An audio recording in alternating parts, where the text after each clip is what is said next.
Welcome to Safe on Deck. For episode 11, I sat down with Andy Sims in Pensacola, Florida. Andy earned his commission into the Navy via Officer Candidate School before reporting to Naval Air Station Pensacola to begin his career in Naval Aviation. After earning his wings of gold aboard Naval Air Station Whiting Field, Andy moved to Naval Station Norfolk to fly the MH-60 Knighthawk helicopter. As a pilot at HSC 22, the Crusaders, Andy deployed around the world, flying the Sierra in support of Amphibious Search and Rescue, Humanitarian Assistance and Disaster Relief, and Naval Special Warfare training and support missions. These days, Andy's a fully qualified T-6A Texan II instructor pilot, assigned to the Training Air Wing 6 Fixed Wing Instructor Training Unit, or the FITU, where he trains returning fleet naval aviators to instruct in the Texan II. Thanks for taking the time to listen. In the future, I plan to continue to share similar interviews with both current and retired military aviators. If you have a question or a suggestion for a future interview, please leave it as a comment below. Safe on Deck, episode 11 with Andy Sims. Enjoy.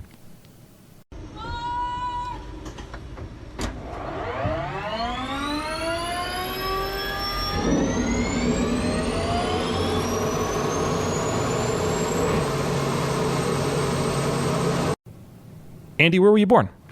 I was born, first off, it's nice to see you. You as well. I was born in Dalton, Georgia, which is a little town. It's about 15 miles as the crow flies south of Chattanooga, Tennessee. Kind of tucked up there in the corner of Alabama and Georgia. I would not have guessed that based on your thick Tennessee accent. Based on my accent, yeah.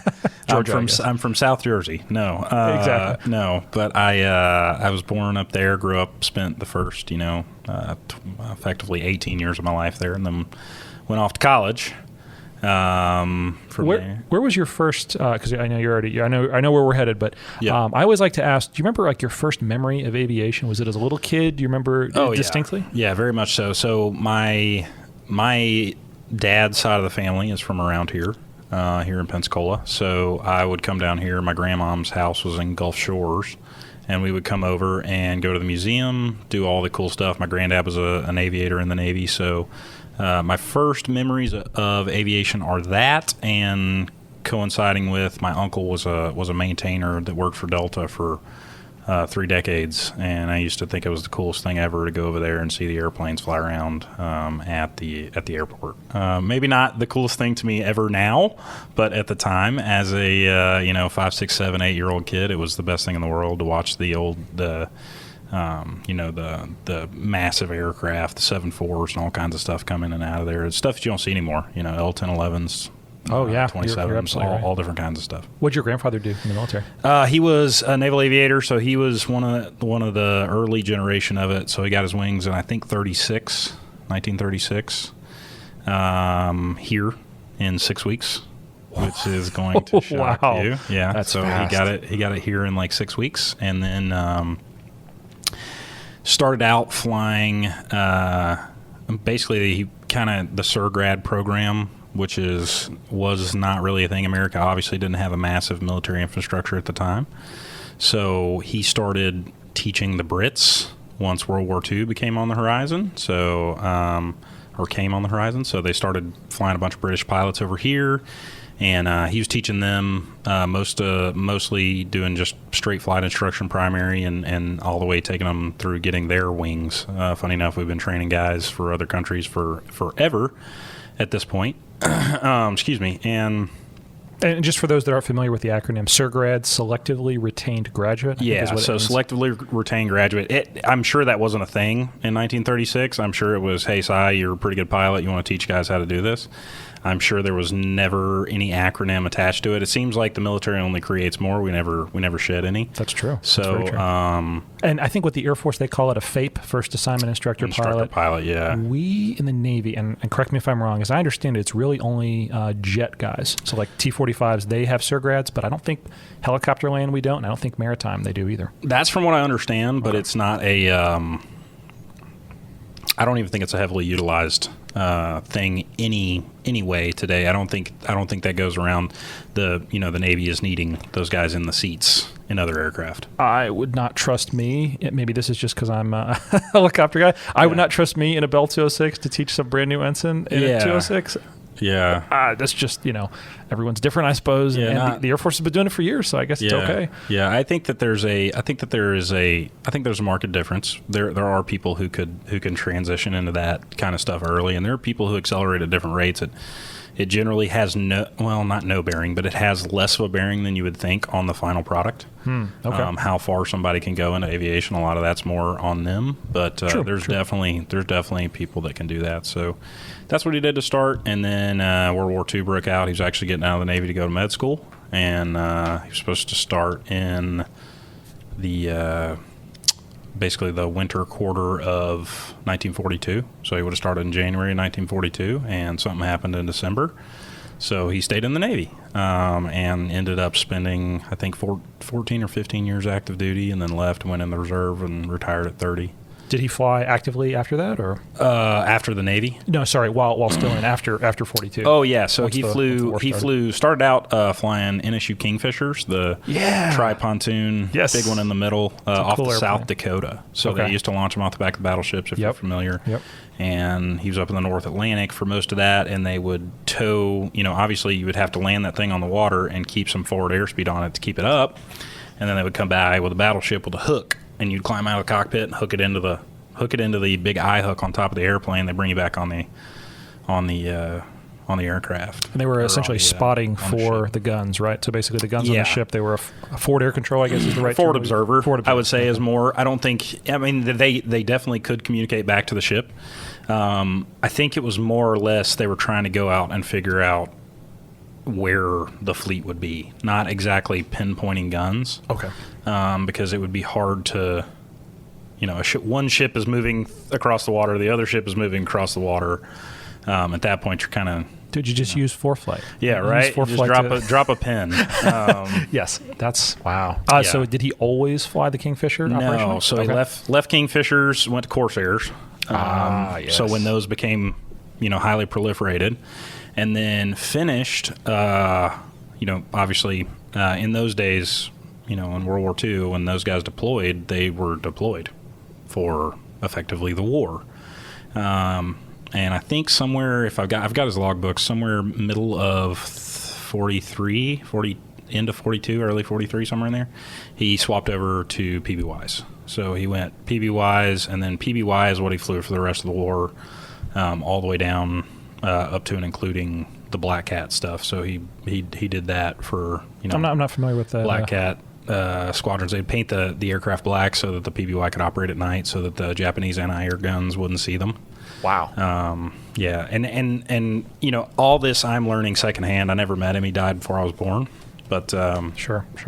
But all this I'm picking up secondhand, and just hang on to your logbooks, because in some years you'll start flipping through there, and if you got a grandson that ends up in naval aviation, he'll be able to decipher more of it than you hear a lot of things, and then I can actually jump in there and look and figure out what's going on. Yeah. So he did a lot, a pretty fair amount in the South Pacific, doing, counter Japanese submarines, but he also did flying out of Puerto Rico a lot, doing anti-German in the Gulf. Like the Gulf of Mexico, like a mile and a half south of where we are. Way. Yeah, so there are multiple German submarines that were sunk in the Gulf of Mexico. There were multiple of them that were sunk around the mouth of the Panama Canal. Because they were trying to fatal funnel, short circuit the supply route, because a lot of, at the time, America's obviously economic might was on the East Coast, and the West Coast, there wasn't really a whole heck of a lot between the two. So to basically get raw material, men, ships, the whole shebang that are being built in New York to San Francisco so that they can deploy out of the naval yard, got to take them through the ditch, or you take them all the way around South America. So weeks and weeks and weeks of a transit, right? So cut off. You're adding a ton, but yeah, it's awesome. And then after that, got back in those days, right, as a lieutenant commander in the Navy in 2004. So a slight shade above you and I. You might be the XO of a squadron, which he was. So he was the XO of a squadron as an 2004. He started the war as an ensign. He ended the war as an XO and a 2004. So rapid rise throughout the war, because they just needed people, obviously. And then after the war, got into doing some of the testing stuff. So that's how we ended up in Georgia. He moved to Atlanta to go fly out of NAS Atlanta for Lockheed at the time. And the Navy had them up there doing it. He wasn't volunteering or working for them, but they were testing some of the new aircraft. He was one of the first guys to get to work with the aircraft that would morph into the F-4. And then also one of the first guys to kind of get into the instrument landing system, the ILS testing. So, black tape over the windows, go land this thing on the runway to test the sensitivity of it and all. And then from there, the last thing that he was going to do in the Navy was go be the CO of some squadron in Guam. And my grandmother did not want to go to Guam.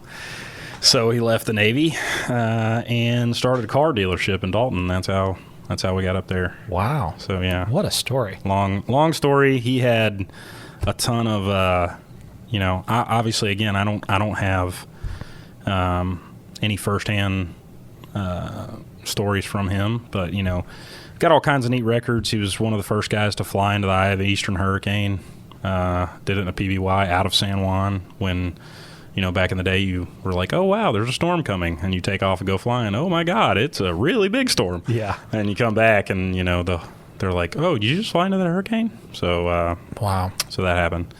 And that's how I kind of got interested in naval aviation. I was always interested in aviation, but That's one of my standard questions is why folks, self-select the Army, the Air Force, the Marine Corps, Coast Guard, or the Navy. Where's that? And it sounds like there's a pretty strong reason to pick the Navy. Yeah, Navy was pretty potent just because it was the stuff I had the most experience with. I applied to multiple different branches of service. Not that I was like, hey, I'm either joining the Navy or I'm not. I applied to the Coast Guard because I thought it would be like the most awesome job in the history of the world. The Guardian is a very good movie. It is a good movie, and Ashton Kutcher's cute. So no, I'm kidding. He sure is. But no, I applied to the Coast Guard, did not get picked up for the Coast Guard. It's a very selective, very, very selective service, in my opinion. I think a lot of folks aren't familiar. So one of the folks I interviewed before, he joined the Army to go to the Coast Guard. Right, yeah. And that's how they take most of their aviators. Yeah, quickest way to get to become a SAR pilot in the Coast Guard is to become one in the Army or the Navy, from what I understand. The most efficient route, anyway. Yep. So applied to Air Force, and basically the Air Force and the Navy both called me, and my heart was always kind of in the Navy. I don't, looking back at it, I don't know which one would have been better for me, but I'm here now. But the Navy was about 6 or 7 weeks lead time to OCS. The Air Force was a year. At the time, so to get to OTS, and then now, funny story, they're a little more efficient in flight school, so you end up, winging about the same time. Yeah. But no ROTC, no Naval Academy, no interest in any of that. Had a little bit of interest in it, would have never gotten in. So I got, as with anything in the Navy or in the military, who you talk to is more important than anything else. Who you talk to, you got to find the right person to talk to. If you find the right person, I'll never forget it. I asked a guy that was a recruiter, an officer recruiter in Atlanta, and I was 18 at the time. Well, I guess I was still 17 at the time, and I was trying to set up an ROTC gig, and he was trying to explain to me that I needed to go in-state. My two options for that were Savannah State and Georgia Tech. Wanted to do ROTC. Thought about Georgia Southern only had Army. Okay. I wasn't dead set on Army. I didn't really know I wanted to fly helos at the time. I didn't know I was going to fly helos at the time. I didn't know that there was, quick transitions over to different branches of service. It's just a lot of ignorance on my part, I would say. Not like willful ignorance, just wasn't exposed to a lot of it. And then, got in the Navy and from after college, I actually went home and was working a little bit. I was doing all kinds of odd jobs. I went back to the restaurant I worked at when I was in high school, and I was doing kind of a long-term substitute teaching gig. And then I was actually filling vending machines and stuff like that. So I had 3 kind of things going, and I was getting a little worn out with it. And then that's when I just decided, I'm going to apply one more time. obviously didn't get picked up the first time for the Navy after college, which I thought I would have, but I didn't. So I actually was going to join enlisted as an EOD. Already had a ship date to basic. Yeah, you don't know this, but already had a ship date to basic, and then 2 weeks before I was supposed to go to basic training to be an EOD, because I thought I was never going to get a pilot slot, and I was like, well, if I'm not going to get a pilot slot with anybody, unfortunately, as soon as I started signing all this paperwork, then the Air Force called, then the Navy called, so just like normal. And then got a phone call from Master Chief in Knoxville, actually, and he said, "Hey, I was NRD Knoxville." Yeah, as well right. So so got a phone call from a guy in Knoxville, and he said, "Hey, it's Master Chief Paul Bettis," and he said, "I put your application in one more time. You got picked up for pilot. Do you want to be a pilot?" I said, "I'm actually supposed to go to Great Lakes in 2 weeks," and he was like, "Well, I can get you out of that." And so we did, and then I went to OCS in January instead of I was supposed to go to Great Lakes like December 23rd. Okay. I ended up going to OCS about a month later. What so you mentioned what time of year? Yeah. What year? 2013. 2013. Yeah, so January 2013. Okay. I went to Rhode Island. Beautiful New I was York. not aware that people lived places like that.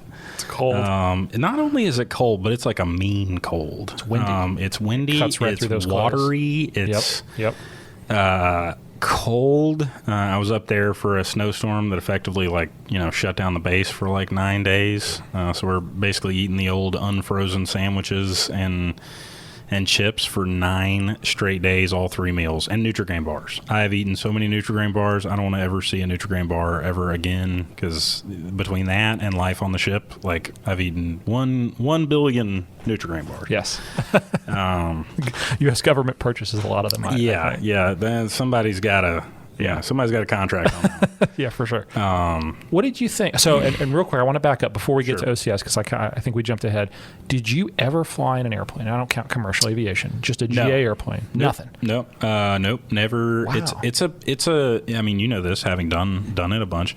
There's a super high barrier to entry, and as far as I know, I'm the only pilot that's graduated from my high school, plus or minus years. I mean, I don't know anyone 10 years ahead of me that has a pilot's license. I don't know anyone 10 years behind me I'll take that back. Chris Bates has one. But yeah, so I know one dude, and his dad was the biggest lawyer in town. Yeah. That owned his own airplane. It's not cheap. So it is like a super, super, super high barrier to entry for people who want to pursue that, especially if you want to pursue it as a career. And I think it's kind of rearing its ugly head on the outside world right now as to what it's.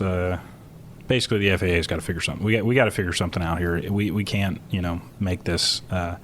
If this is going to be the future of travel, which I do believe it could be, I believe aviation is. I believe it will be. Yeah. Yeah, I really do, and I think all the way down to the local level. I think people are going to have pilot's licenses, maybe not as common as cars, but I think business meetings and stuff like that. I think I think it's going to be more common than people think, and as technology improves, and back in the day, there weren't a lot of people that could operate an automobile, and then we, got these automobiles that had stick shifts, and it was revolutionary. And by the time you and I were kids, very few of us could drive a stick shift. You know what I mean? So I still barely can. Right. It's revolutionized, Yes, and I think yes. aviation's going to kind of go the same way. But no, I never had any exposure to any small airplanes or anything like that. I was just a weird kid that would watch them fly over. It's actually now I know what it is, but there's a low-level route that goes right over my house, my folks' house. Yep.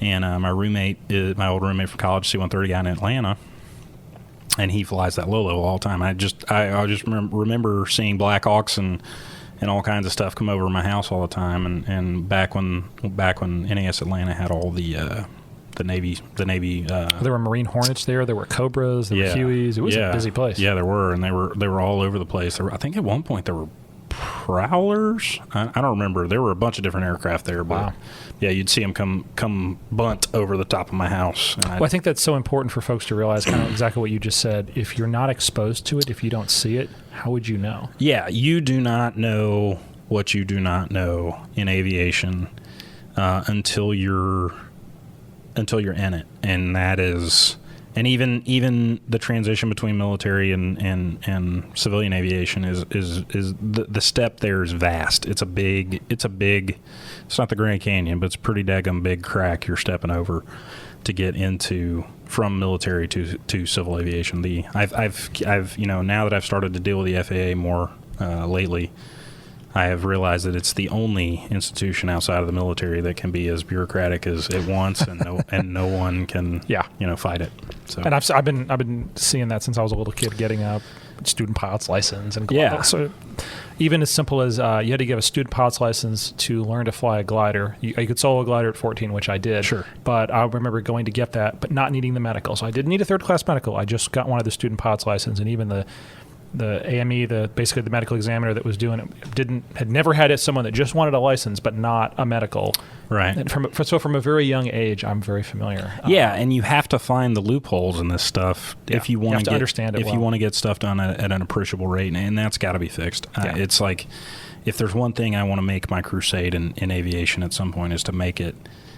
We do a lot of, I would say, lowering the barrier to entry for in a lot of different arenas of life. We do not do near enough, and I don't think it's something that's going to have to come from a governmental organization. I think it's going to have to come from the private world of making this a more accessible field. Well, one thing I wanted to loop back to, because you kind of made that point. I get it. I think Dalton, Georgia has an airport, right? Yeah, we do. It's funny. We actually got it extended. The runway, yeah. Yeah, back in the day. Have I told you this? No, but I'd love to hear the story. Yeah, so there's a lady, actually one of my buddies from high school. His dad was dating her was engaged to her, named Marla Maples. Some folks out there might remember that name because she was married to President Trump. Yeah, that's right. Way back in the day. That's She's from the north end of the county. Yep. His aircraft would not land on the Dalton Airport because it was too small. So we got it open. But yeah, I mean, we have an airport, and it used to be way busier with a little thing about my hometown. Carpet and flooring capital of the world. So when I was a kid, not me, but when I was a kid, there was money flowing out of people's ears in that town. So I think at one point we had more millionaires per capita than any county in America. Yeah, because there's not that many people, and there was a whole lot of rich people. Again, very striated town. But the airport itself is really nice, actually, and it's big. It just actually one of my dad's friends that kind of owned it, not owned it, but operated it. He was the airport manager, but it was. It's a pretty sweet little spot. I try and shoot an approach in there when I go to Chattanooga. Oh yeah, for sure. And I do the same at Oklahoma, my hometown. And the reason I wanted to loop back to that is my family does not have a ton of money, right? Right. I mean, done well, worked very, very hard, but I was the kid who was in Civil Air Patrol. I was the kid who worked at the FBO. Frank Passarello gave me my, I guess technically second job. My first job was at the Beechcraft Heritage Museum. Okay. And then my second job was with the airport pumping gas. And as a little kid, being out there, being surrounded by it, I say little kid, I guess I was not quite a teenager, but still, being in it, being in that environment, that's where the opportunities opened up. Yeah. And just being surrounded by it, things happened. And then another thing happened. And then I'll be honest, when I'm at the airport, if there's someone I know, I'm going to take them for a flight, take them for a ride, whatever. Sure, absolutely. They're putting the time in, and I remember when I was them on the other side of the fence. Yeah, and that's wild. And I say that all the time to people that another, kind of one of my, I don't want to say crusade because that sounds... It's okay, you said it once, we'll say it again. Yeah, my mission. How about my a mission? My crusade. Yeah. Again, Wait, what's squad? Were you HSC 22? Were you a Crusader? Crusader. Oh, okay, that's why I knew we'll come back. You should. That's a great call sign to use in the Middle East. So we were. I want to make it more like you said, take kids flying, do that kind of stuff. Like I have nieces now, and obviously my daughter. I want to take them flying so that they're exposed to stuff. It may not be something they're ever interested in. I don't think my wife will ever want to get a pilot's license. I've tried to take her flying. She also has severe motion sickness, so that's kind of a bummer. Yep. But she gets kind of lady that gets seasick in the bathtub. You know what I mean? But yeah, no, there's a lot of people out there. I think that just need to have the curtain opened a little bit on aviation, and they would fall in love with it. And the more people we get into it, the lower the barrier to entry, the lower, you can probably attest to this. One of the hardest things is to find an instructor. Find a guy to do your check ride. Goodness, that is it's not easy. That can be evil. And I've had some friends mention it before, and I will say it again just in case anyone's ever listening. When you're looking for an instructor, no offense to Embry-Riddle, Middle Tennessee State University, all these big, Puppy Mill, all these big schools that put out a ton of young instructors.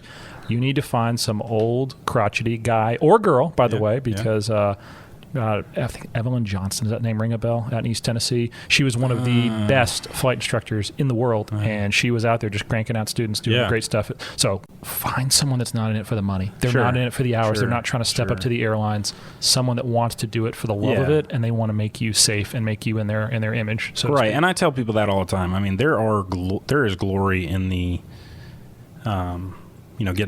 transitioning into commercial airlines, and there's an allure, there's money, I've always thought big planes are cool.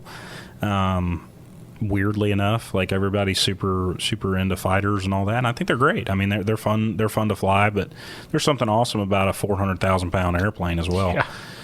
Seeing that thing take off and go flying. But I mean, I think we got to, we've got to do better, like you said, at putting people in touch with the aviation community so that they can get exposure to it. I don't think there's near as many barriers today as people assume. I mean, like we were talking about, there are so many scholarships out there.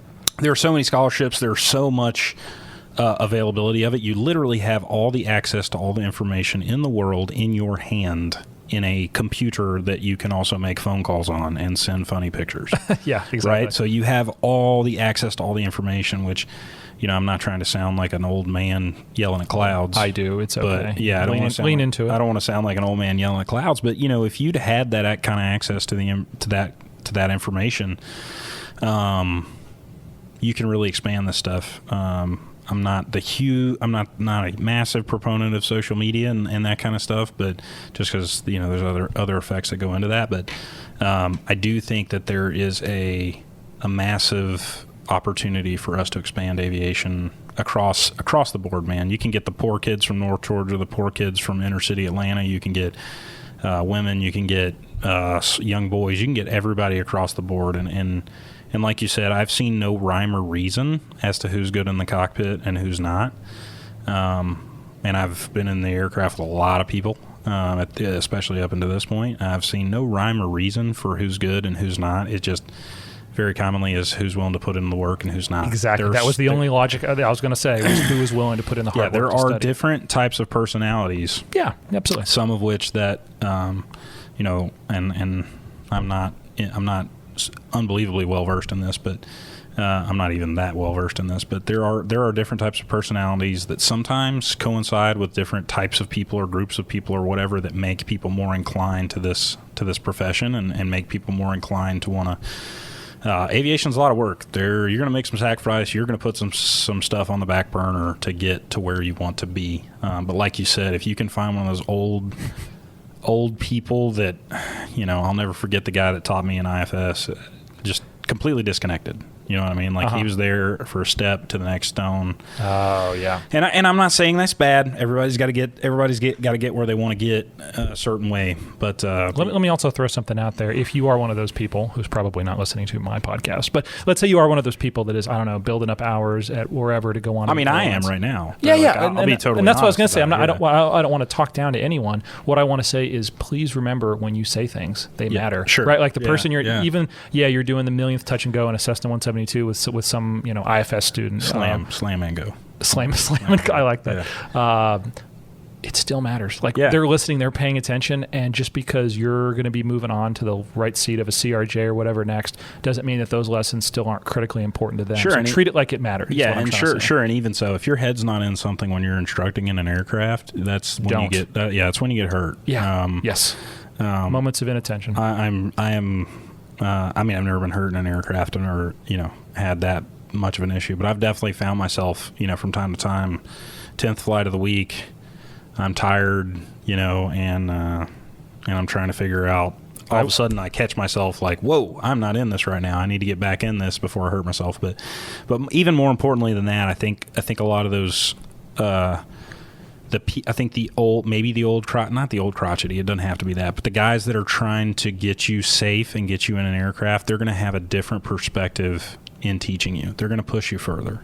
They're going to make sure you're better. They're not there to get you to passable, and that's one of the biggest things when you're instructing in an aircraft, at least from my standpoint, is get people to their maximum capability, not to their passable capability.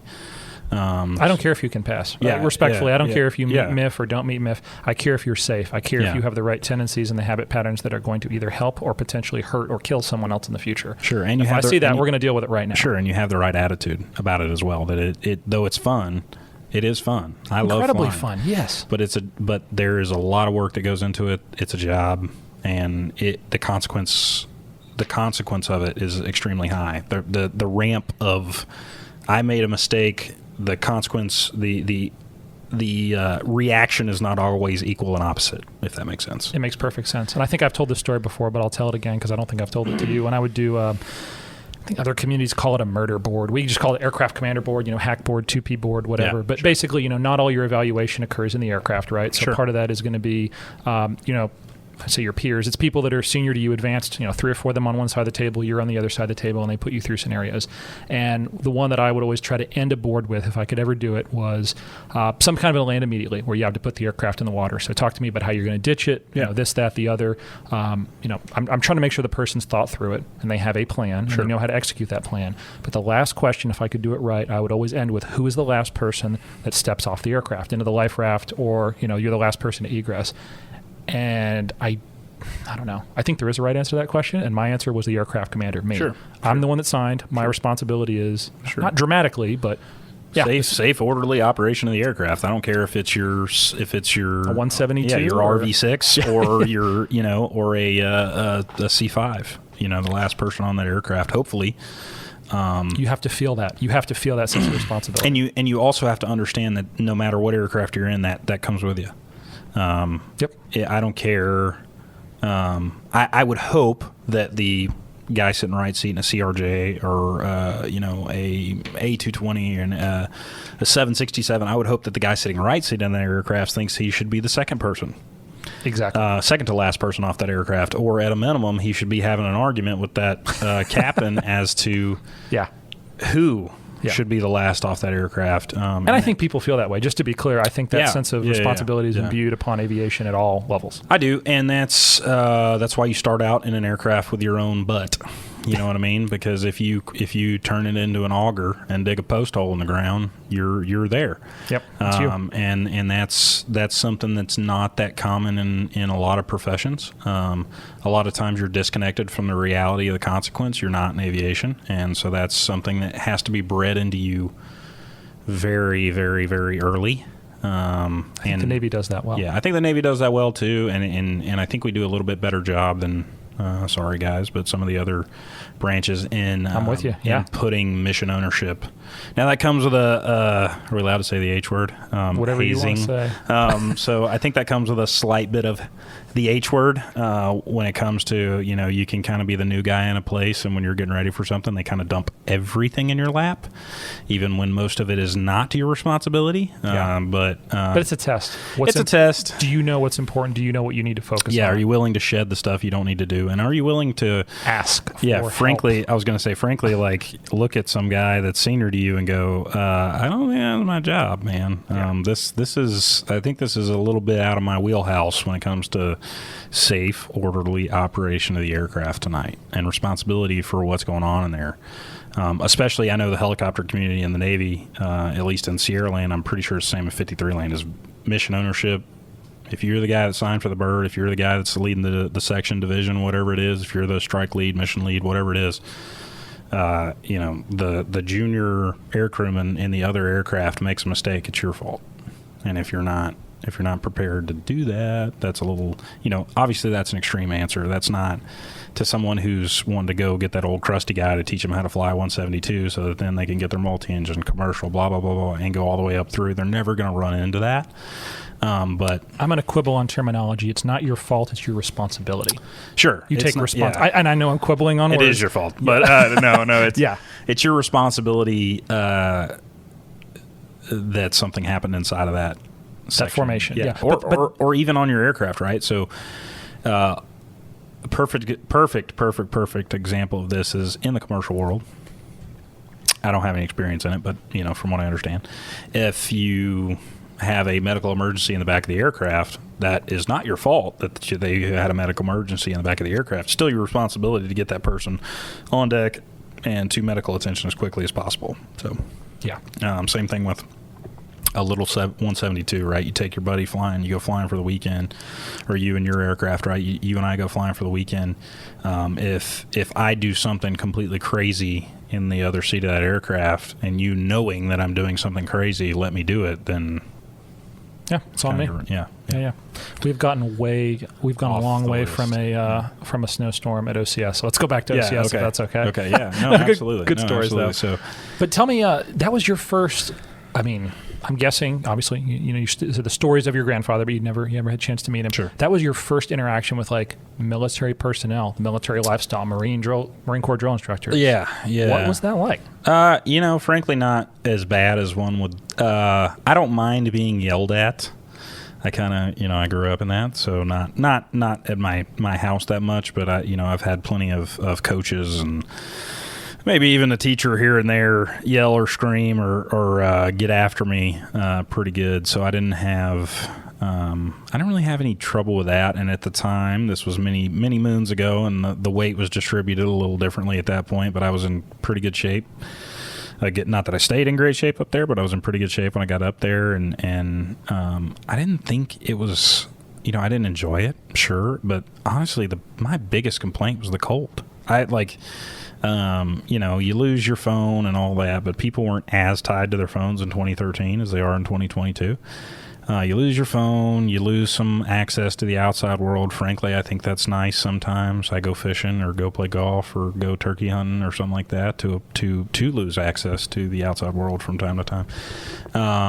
Lost a little bit of hair, a little haircut action. Yeah, I look like a chemo patient when I get when my head gets buzzed because I'm blonde. I'm very blonde. Yeah. So I lose it all. It looks bad, and my head is also gigantic. So it is.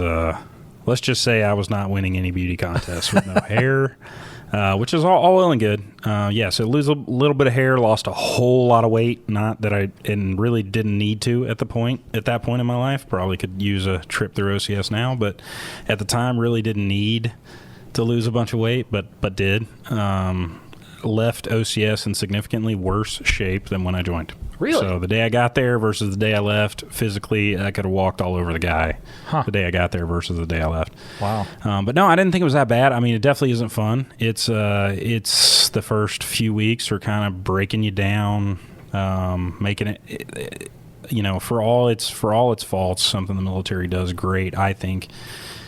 You and I make the same amount of money. We wear the same thing to work. We get in the same aircraft currently. We're not very different. And you and I are kind of a bad example probably because we have grew up like 70 miles. Yeah, relatively similar backgrounds. Yeah, I know what you mean. I know where you're headed. But you could take somebody from Pasadena, California. Yep. And one of my good buddies is from out there, and you could put us. We check in OCS same day, and we're the same. No matter where you come from or what you do. That is a great strength of the military, the idea of a meritocracy. Yeah. Whether it always works out that way, maybe or maybe not, but at a minimum on the baseline, on day one, at least from my experience up there, everybody was pretty close to crappy. You know what I mean? Like everybody was bad. And nobody knew what push-ups together. Yeah, no one knew what they were doing. No one knew where they were going. Like I said, I have some buddies that I keep in touch with from up there, and obviously some of us continued on to flight school together. But great group of guys. Were there a lot of aviators in your group? There were a pretty fair amount. We had a pretty large amount of NFOs. We had some pilots. Probably 20% or so of the class was probably 40% of the class was aviation, probably 10 to 15 was pilots. We had a pretty fair amount of NFOs. We had a lot of like prior enlisted folks that, decided to go NFO 10 years into their career. One thing hopefully folks can kind of take away from this is a lot of military training, not all of it, just to be clear, but a lot of it is you got to press the I believe button. You're playing reindeer games, and what I mean by that is we had some priors in my... That's a nice way to say it. I'm trying to be nice. We had some priors in my class that would complain actively, loudly, this isn't what it's like in the fleet. And it's like, okay, man, I'm not a prior, right? But I know that. I know this is not the real world. It is a bit of simulated stress to see, really, okay, if you can't handle this, then no, you really are not going to be able to handle anything that's coming next. Sure. So if you self-select, okay, right on. But, don't quit. Keep pushing through it. Realize that it's only a couple. You can measure in the amount of days, hours, whatever metric you want to use, how much time you've got left to stay there. Yeah, very few people understand that a lot of time, especially in the accession processes of the military, it's a little different once you get to flight school. But it is very hard, not very hard, but it is tougher than you would think for them to kick you out. Yeah. It is much, much, much, much, much, much, much, much easier for you to say I quit. Yes. And we had that. I mean, we had a pretty high attrition rate. Really? Yeah. We had a relatively high attrition rate from my OCS class, which was wild.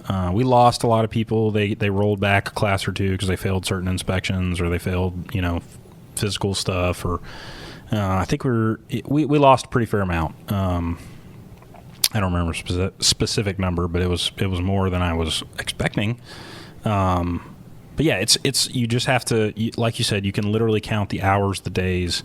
You have to understand that everything has an end, and that everything is, this is temporary, right? It's not meant to be fun, right? It's not summer camp. It's not meant to be fun. It's not meant to... the last 3 weeks when you're a candidate officer, I think. That was not fun. Yeah, it's work, but it's like it's the end. You can kind of see it from the other side. Yeah, I guess so. That was probably my least favorite 3 weeks at OCS. Really? Yeah. Why is that? I did not... I'm not great at being... I am plenty well aware... Oh, how do I say this? I am not great at being overtly just like annoying and mean to someone. Me neither. I was med body. It was the greatest thing. I'd be like, okay, guys. I was one of the NDOC guys. Oh, so yeah. I was supposed to ramp this pressure up all the time. And you can easily tell the guys that have been exposed to pressure, high simulated high levels of pressure, or even real high levels of pressure before in their life. You can tell that in an airplane if you've never seen it. But that was kind of my first real exposure to it there. But there are some guys out there that, man, I could have hit them in the head with a 2x4 every 20 minutes and they'd still come back, and maybe that's smart, maybe that's stubbornness, maybe they're idiots. I think I'm a little bit of the second two, which is kind of, we'll talk about that when we'll call it perseverance. Yeah, when we talk about primary, we'll get into the we'll get into the perseverance conversation. I cannot wait. But for sure, and there's some folks that crumble under pressure. It is very easy. Just getting in your own head. Yeah, people have different physiological responses to it, and we'll talk about that, I guess, probably in a little bit with my job now and what you and I have both been doing for a while. But yeah, people have different physiological responses. Thank God. I don't know why this happens to me, but I'm one of those people that when I get adrenaline dump into my body, I get scared or whatever, I get very calm. I get very calm and scope locked, which is not like something I taught myself. It is just part of me. It's literally the opposite of what I think of what biology teaches us, fight or flight. Yeah. I don't know. That's not what human beings or an animal in the wild would do. Yeah. But it is the right thing to do. Yeah, I mean, your heart. I can feel my heart rate up. I can feel my heart rate come up. You know what I mean? So I can feel. Sure. I can feel the dump. Yeah. But at the same time, I thank God, man. I don't know where this. I don't know where this came. I don't know where this came from, but I do have a tendency to, and even outside the aircraft. I mean, this is something I realized about myself as a kid. it kind of slowed down. Everything kind of slowed down. So that's good. Which is great because I'm not smart, nor am I very good at rote memorization. But yeah, so I did not enjoy I was not a huge fan of the Candio time. I don't like being mean to people. I don't like just ramping up. I don't like reindeer games. Yeah, I don't like reindeer games. I'm a realist. And I had a different perspective in that I think I said med body. It was myself and another guy, and it was, like when you guys have problems, like stop, pause. Like if you have a legitimate medical issue, you can come talk to. I viewed it as getting to be their advocate because you saw how much they didn't know. You saw how scared they were. Yeah. So someone had to be that voice, and I enjoyed very much doing it. I just got lucky that I got put into the job. I actually had to go talk to a guy named Chris Dennis, ended up being my roommate way later on when I was in API, which Aviation Pre-Flight Indoctrination later on in my career, but ended up being my roommate because basically my knees were bothering me, just old injuries from playing football my whole life and everything, but my knees were getting to the point where I was like hobbling around, and it wasn't like basically just the muscle fascia on the outside of my hamstring and thigh all the way down, wrapping around the front of my knee was so tight from standing at attention all day, every day, all day, every day, all day, every day. Something you don't realize when you're standing there at attention, your thighs are flexed. So and this is I sound like a big baby, but my knees were absolutely killing me. So I went to him one time, and that was the only time, and we went over to the hospital, and they were like, yeah, your knees are jacked. Like you obviously have some sort of former injury that you're not. Yeah. And I was like, yeah, I may or may not have hurt a knee or two in the days. But you got through it. Yeah, I got through it. It was fine. Towards the end, dude, you can hobble through anything. Like I said, I mean, every single day of that, I kept thinking somebody was going to grab me and say, dude, you're done for 3 weeks. You're going back to this next class.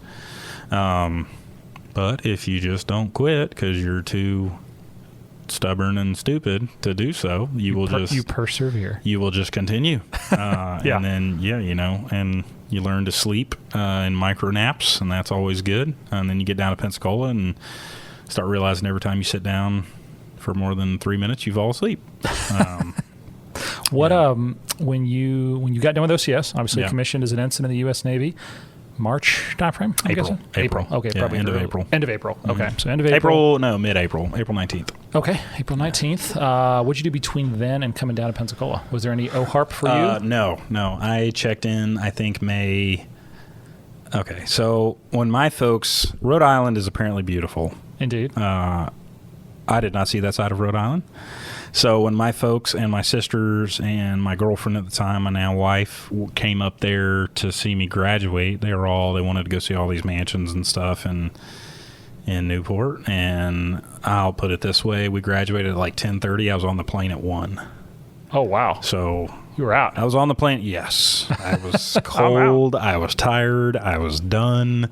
Yep. I was on the plane, flew back, flew into Atlanta, and then drove back up to my house in North Georgia to get my truck, and took my, everything I owned, everything fit in my S10. I had a Chevy S10, 2001 Chevy S10. Everything I owned fit in my 2001 Chevy S10, and hauled off down to Pensacola. I think I checked in I checked in like April 22nd, 23rd, somewhere in there, to Schools Command. Schools Command, And it was funny when I was driving onto the base in my whites, I'm listening to the radio right here on Blue Angel. And I'm driving into the back gate and the west gate in my whites, and I'm listening to the Air Force is now talking about handing out like $100,000 signing bonuses to pilots. And I'm driving onto the base in my whites in the Navy, having collected $0 when I passed go. Indeed. But it's the adventure. It is the adventure. there is something to the adventure for sure. So that was it. I was a pretty quick turnaround, and then I got down here. Did you wait at all to class up for? And I'm trying to think. Back in the day, for both of us, it would have been API. Well, is it IFS and then API? No, it was DeVolsey.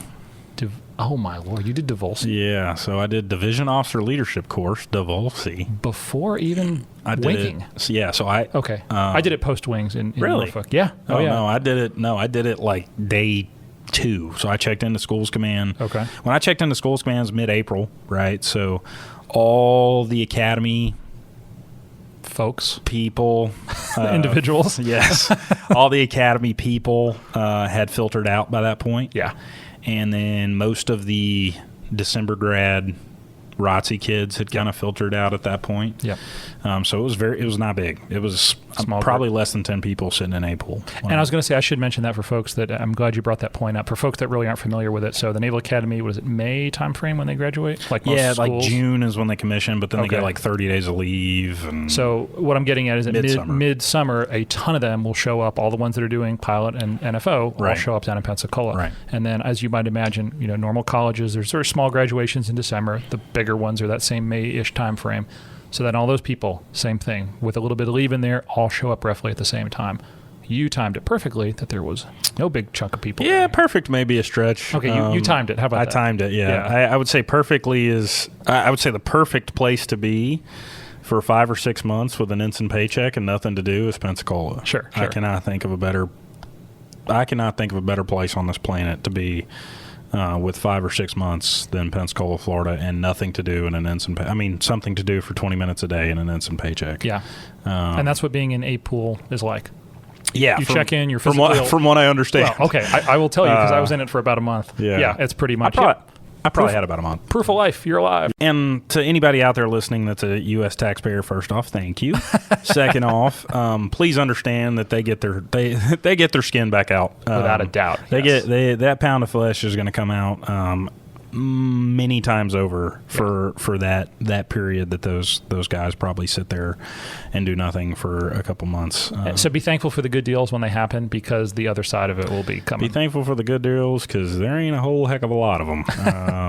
You said really good deals. So DeVolsey, then API? DeVolsey, a week later, maybe 2 weeks later, I started IFS. IFS, okay. So I did IFS. Where'd you do IFS? What airport?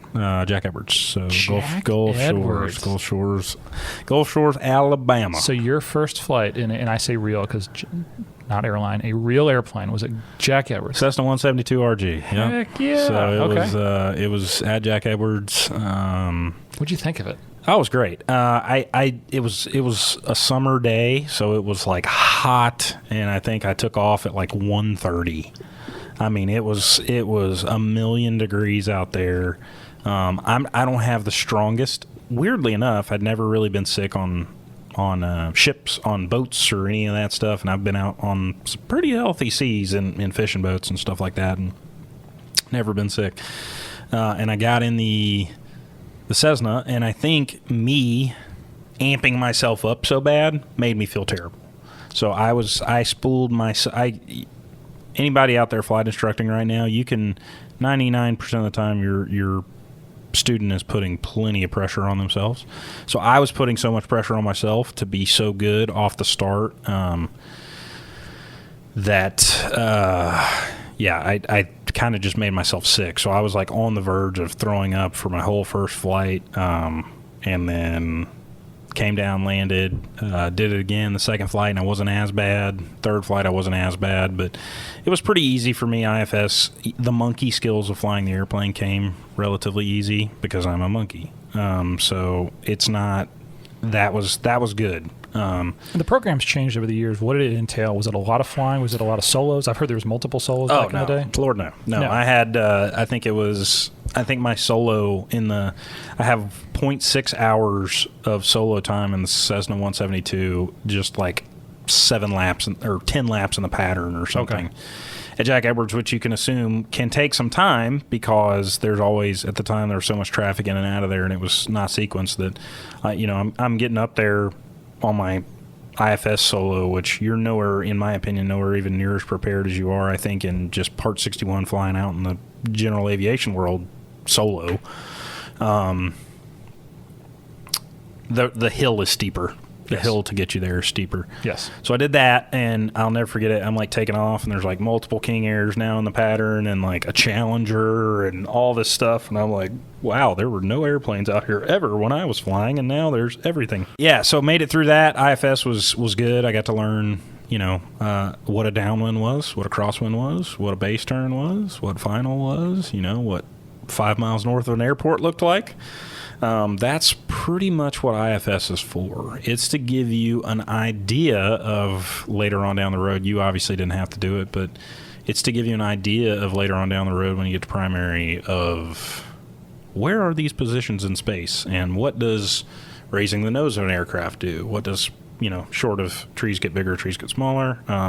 It's to give you an idea of what you're actually looking at. The very, very basics. Yeah, very, very. I'll never forget it, man. The guy sitting next to me, he was like looking at stuff on his phone. It was my very first landing ever in an airplane, ever, in a 172. And I'm like, looking at this guy on his phone. I'm like, he does realize I've never done this. Done a lot of trust, apparently. Yeah, I have. You must have been doing well. I have no. I think he was. I think he was one of those guys. I mean, he was one of those guys who was a little bit disconnected. So he, his intention was to teach me what I needed to do, and then just kind of let me learn it on my own a little bit. Sure. I would say it was a little bit more his teaching style. And just to be clear, for those that aren't familiar, these are flight schools in the local area. Sure, and yeah. I'm going to throw some names out there. I think Trident used to be one. AMS used to be one. Lightning Aviation and Foley. I don't remember the one I was at. Gulf Shores, Gulf Air. Yeah. That's Sky Warrior over at Pensacola International. Like a wonderful. I thought the FBO was run phenomenally. Yeah, personally, I thought it was great. But what I'm getting at is that it's not like you're flying with military instructor pilots. No, well they do now. They do, and knife has changed a lot. Yeah, they do now, but and they get exposure to that, and that's a good thing. And that's a great thing, yes. I think. But you could be with the greatest civilian CFI in the world, or potentially the newest civilian CFI in the world. And I don't think this guy was a bad dude. I mean, he I think he kind of understood that if you're an instructor and you can't see what people need and what they don't need, then you're probably not a very good instructor. Yep. If you don't tailor your lesson to the student, then you're probably not very good at your job. He was letting you learn. Oh, he was letting me learn. Letting me learn is an understatement. But I will say this, and this is something kind of a note to anyone. I've learned this especially recently as an instructor here at VT10. If you don't think the person you're with is picking up on every little thing you're doing, you are fooling yourself. Yeah. Because you clearly remembered that. Yeah, I did. Yeah, no, I clearly remember it. Yeah. I clearly remember sitting there thinking, like, why is this dude looking at stuff on his phone? And I am trying to land an airplane for the very first time ever in my life, and I stuck it. Yeah. I stuck that landing, dude. It was like smack and go, you said? Slam and go. It was it wasn't that bad of a slam. I've been put in some worse slams, but it was definitely not a greaser. I'll put it that way. But you did get your first solo at Jack Edwards, right? Yeah, I got my first solo at Jack Edwards. And the Cessna. And then you just like, whoosh. I think I finished on Wednesday or Tuesday, and API started on Thursday, if I remember correctly. You had all the like check-in stuff for API on Thursday, Friday, and then like the actual academic portion of it started on the next Monday. So that's what I did. So I finished on, I think, Tuesday night, and I basically went in on Wednesday and told them, hey, I'm done. And they were like, perfect, you're starting API tomorrow. And I was like, yeah, okay. I had a strange experience on Monday. We had an all-student meeting, and so it was at the API auditorium, I guess now Knife Auditorium, whatever you want to call it. But like, I didn't walk in there and sit in one of the seats. I walked in there and walked to the front of the room and stood back with the other class advisors. I was on the other side of the curtain, and it was a very strange, like, I'm not going to say full circle feeling. Yeah. But it was just like, oh God, I remember not enjoying API very much. Yeah.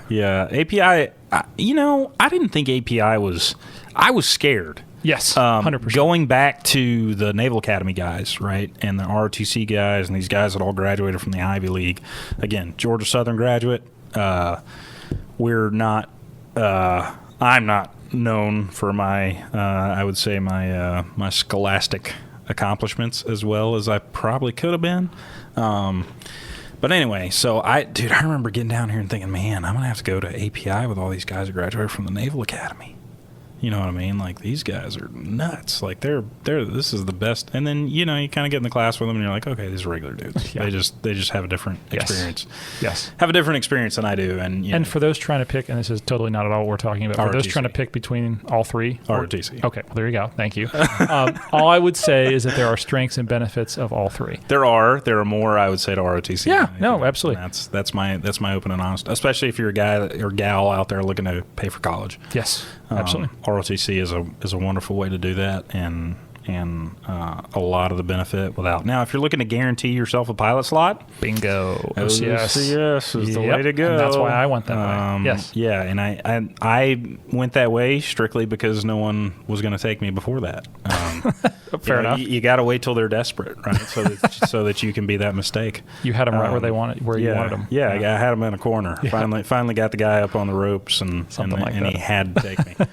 But yeah, so anyway, there are people like you, and everyone's just because you went to some school, those people can suck and those people can be great, but the school doesn't make the person makes the person. Yeah, and I think there's a lot of growing up that doesn't happen in especially Annapolis, Maryland, from time to time, and so you get a lot of growing up when those guys come down to Pensacola. In Pensacola, yeah, yes. It's on display. It's a great way to grow up. The Floribama, a lot of adult decisions have been made. Yeah, like not, I was never like, you guys want to go to Floribama and party at noon on a Tuesday. I'm like, no, I got grocery shopping and stuff to do. I'm a grown up. Real life is calling.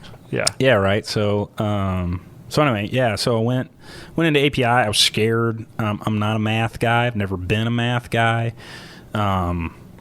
For those that will not get the pleasure of experiencing API, just broadly speaking, can you kind of talk through what those couple weeks, 4 or 5 weeks maybe? Yeah, of academics. Yeah. So it's 6 weeks. 6 weeks total. Yeah. API is 4 weeks of academics, and you do a little bit of like survival training and that kind of stuff in there. Mostly they just make sure you can swim. Yeah, the Dunker, good time. That you can run and you can swim. Oh, the chip trail. Yeah. Do they still do the chip trail at night? They did when I did. I don't know. Well, I was going to say, you and I both did it for API. Yeah. I hope that is a tradition. I loved it. Yeah. It was like better than beating the pavement. I hate running. So for those uninitiated, hate running. The first, like when you would show up to API, there was a PT test. Mm-hmm. But the big thing was it was not on a track.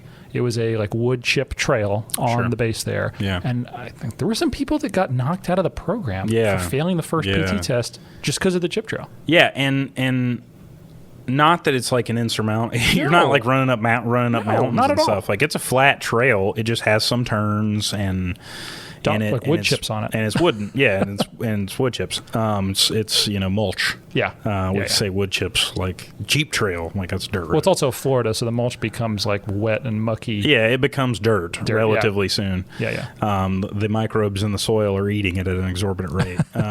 But yeah, so came down. So it's 4 weeks of academics and a little bit of physical training stuff.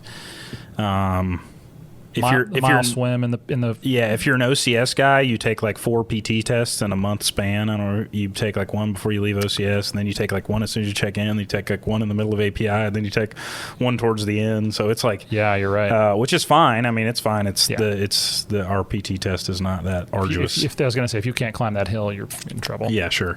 And then they teach you to swim a mile. You do in a flight suit, just to be clear. Yep. Swim a mile in a flight suit.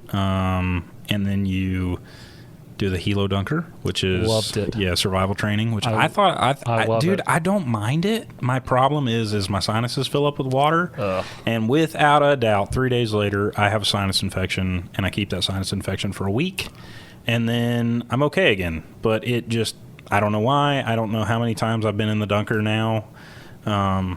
Obviously being a helicopter guy and then coming back to fixed wing. I did those a month apart as well. So congratulations to me. But yeah, no, I don't mind. Fortunately, I'm comfortable in the water. Like the water is kind of my domain. I would much rather go for a swim for exercise than go for a run. Yeah, I don't mind the Dunker. It was kind of fun. I hate the chairs. If you remember the sweat chair, I think they call them sweat chairs. But shallow water egress trainer. Yeah, I can't believe I remembered that. Yeah, that was pretty good. Yeah. You were going to say explain acronyms, and I have no idea what that was. Yes. So basically that chair, they just kind of slam you into the water, and then you're upside down. You got to pull this simulated like door window thing out and climb through it. And I'm a pretty good size old boy, so getting through that hole in the plexiglass is not the easiest thing. And when we talk about shallow water, you're in like the kiddie, waist deep, and waist deep. Maybe chest deep. And so that chair, like you're sitting there, your head is above water, your maybe like lower part is in the water, waist, and then they swing you like. How many degrees? 180 degrees. Thank you. Math is hard. Yeah. All the way upside down. So now your head is totally upside down in the water. Your feet are sticking out. Like you could drown in a teacup. You could also drown in the shallow end of a pool. Well, sure. That's like people who are afraid of who are more afraid of 1,000 feet of water than they are of 10. Yeah. And I'm like, kill you the same either way, man. Yeah, man. If it's anything deeper than about, I don't know what nose high is on me, but probably somewhere in the neighborhood of 5'10", then I'm pretty solidly hosed. Yeah. Well, good. I enjoyed it too. I thought it was great. Like on the civilian side, this is something you'll see when you kind of head in that direction. You have to pay for that training. That's stuff that like people don't get, and it will save your life if you take it seriously. Sure. And it is. They're not trying to kill you in the pool. They're trying to keep you safe. No, and we go back and forth. We go back and forth on the way we teach that stuff. Okay, so, for instance, when I got my Class 1 to come down here to instruct an ejection seat again, they were teaching. Basically, we weren't pushing the doors out or anything till we were upside down at night with the goggles on or whatever in the helo dunker. Okay. If you're in a 60 and you're upside down and the doors are still shut at night, you're probably not a great situation. Yeah. That's not even in the EP. That's not even in the emergency procedure for the aircraft. So, what I hope that we're teaching is muscle memory to people. Get those doors off as soon as before that thing hits the water. Make yourself an exit. Yeah. Don't unstrap. Yeah. Unstrap bad, because then you go slinging around the cockpit or slinging around the inside of the aircraft. But wait till all violent motion stop. Reference point on the one hand, the other hand releases, and then hand over hand your way out. Pull your way out. Don't try to swim. Yeah. Don't be kicking. Yeah. Did you ever get kicked in the face? Yes. I did too. There were some people that hated that thing, man. And when I mean hated it, there was a buddy of mine, guy I knew. I wouldn't say buddy, but the guy I knew that from OCS that was. I think he's an NFO now, and I'll never forget it. We were trying to get out the door, and he was just wigging out, and he was like pulling on everything on the door and couldn't get out. And I remember grabbing him by the collar and pushing him between my legs, and then grabbing the handle on the door and opening it and pushing the door out, and then pulling him, like tossing him through out you go. Yeah. Now I'm following you out. I'll bet the safety diver loved watching that. Yeah. But yeah, it just, I didn't mind that thing. A lot of people hated it. I bit my seatbelt. So you remember bit it? You remember you tighten yourself on. You shouldn't bite them. You should not bite them. They're not no. meant for biting. So what had happened was basically we were upside down in the water, and it was with the goggles on, so total darkness, right? Sure. And I remember, I don't remember what the exact rules were, but you get the regulator, put it in your mouth. And when I was very calm, because the guy, the safety diver even said, he's like, you looked very calm, very calmly got it out. But then when we were upside down, the seat belt had floated up, and I just kind of pinched it between the regulator and my mouth, and I bit down and was like, didn't know what, and then I think I managed to clear it just in time and then get it in my mouth all the way, but, so to speak. But yeah, it was like, what am I biting? And but I didn't realize that strap would float the other way when you're upside, and that's the point of the training, is little dumb stuff like that. There is little stupid things that happen, not little stupid things. There are big stupid things that happen inside an aircraft, especially one like that when it goes upside down in at night in the water. And my favorite part is people are like, why do you train upside? Like, because all the heavy stuff, the gearbox, the engines, it's all up high, and the moment you hit the water, it's going to invert. We did used to have boats that had rotors on top. True. Yeah. True. We had helicopters that didn't flip upside down, and then we don't anymore. So then you leave API. That's 6 weeks. 6 weeks of training. Where'd you go after there? Like, in terms of, there's two options. Yeah. Right? So I wanted to go to Whiting. So I wanted to stay in Milton, Florida. Okay. I have family in the area. My grandma wasn't doing that great at the time, so I was, kind of wanted to stay around so I could see her and help out with that. Navy had other plans. Your boy went to Corpus Christi. Corpus Christi. So Southeast Texas. Okay. VT-27 or VT-28? VT-28. So I was a Ranger. Rangers. There's the Rangers and the Boomers. Yeah, so I was a Ranger. Okay. Honestly, man, VT-28 was a great squadron. I can't really say much negative about it. So the only negative I will say about it is I don't think we're quite as efficient as we could be in pilot training a little bit in the Navy. And where that bit me, this is personal experience, so where that bit me was air sickness. So the T-34 is hot. When I mean hot, I mean think of the hottest helicopter you've ever been in, hotter. Hot. Bubble canopy. Yes. No air conditioning? Is there air conditioning? There's an evap blower. There's a fan. There's a fan, and there was an air conditioner, but they very commonly did not work. Okay. Because you could fly with the canopy open, right? Yeah, you could turn it into convertible, and if you know Yeah. if you weren't doing that on your solo, you're an idiot. And even some of the instructors would be like, "Hey man, pop top." Yeah. Just to be clear, you slide the canopy back. Yeah, you don't- slide don't it release back. it. You don't turn it loose. I mean, you could, but you might fail your solo. No, Oh, you you can't. could. It just slides. Oh, there wasn't like an emergency release or anything. No, even the emergency, it had a nitrogen bottle that was supposed to blow the canopy back, so it just was on the sliders. Okay, well there you go. I learned something. So, Nice. so anyway, so flew T-34s. I was one of the, there's probably 10 or 15 guys behind me total in the Navy that ever flew them. Really not a lot. Kyle Berry was one of them. Yeah, he was. I missed his Finney flight, by the way. Yeah, recently. I did too. I was gone, but he was one of the only guys that flew it behind me.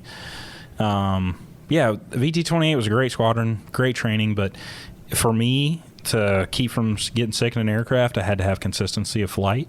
I was enjoying it, but man, I was, if I didn't go fly for 2 weeks, then the first 2 flights, I was in the bag the whole time. Ugh. The third flight, I was passively sick, but not puking. Not actively airsick. And then and then after that, subsequent, You're good. I was fine. Yeah. I was totally fine. But there were just so many breaks in training. I just kept getting sick. I kept getting sick.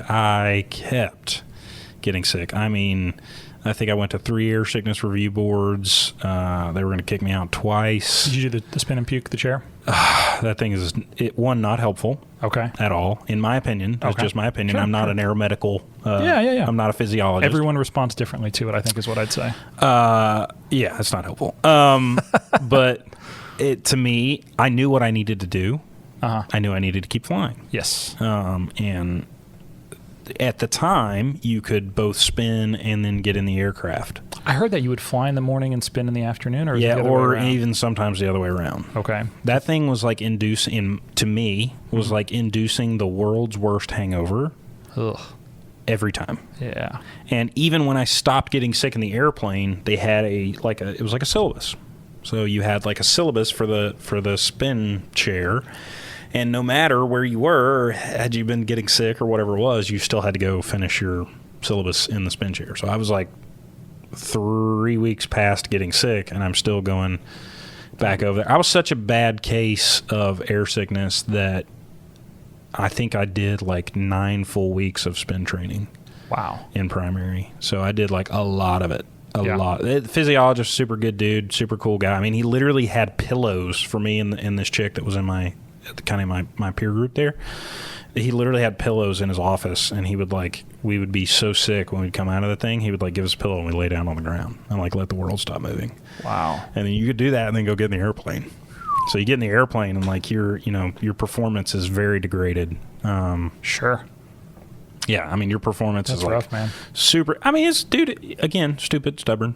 Right? You think diet part of it? Do you think? Because I know they talk through all sorts of stuff. Yeah. So I basically I cut out pretty much all booze. Yep. Wasn't a big heavy boozer, but Grease, probably. Yeah, not a lot of grease. I didn't eat a lot of grease. If I ate chicken wings on Friday night, I could tell Monday morning in the airplane. Oh, yeah. So a lot of banana and. Yep. Banana and peanut butter and bagel, and which I don't like bagels. I hate bagels. But banana and peanut butter and simple foods. Yeah, simple foods, and then chicken and white rice. Yep. And I mean chicken. Yeah. Not salt. Not. I mean, I would put salt. Well, I mean, I'd heavily. I'd make lemon pepper chicken or something. Sure. Something that was. But that tastes good coming out. Yeah, it was great. It was gross. Shout out to Mom here. I always tell people brack. What is it? Bread, rice, applesauce, and crackers. Yeah. Just try to.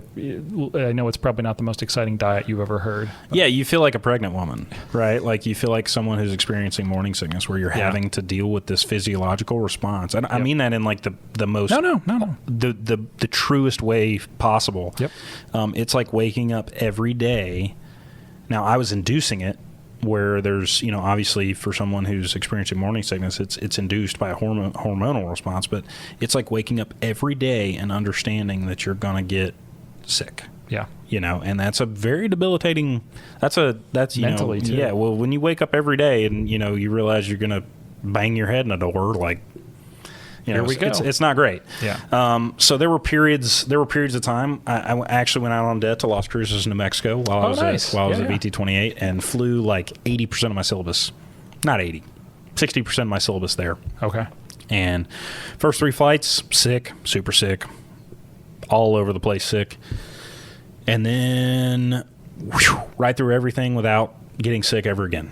Come back from Las Cruces, don't do anything but ground schools and sim training for 2 months, get back into instrument flying, and there I go again. I'm sick. It was bad, but I finished, and... What was your favorite part? Any particular flight, maybe a solo or forums? Or? Yeah, I would say probably the aero solos. Just, now I get to do it from time to time, but at the time I was afraid that was going to be the only time in my career in aviation where someone was going to pay me to take an airplane, take it up, and flip it. You know what I mean? Yep. Throw it all over the sky, sling it around.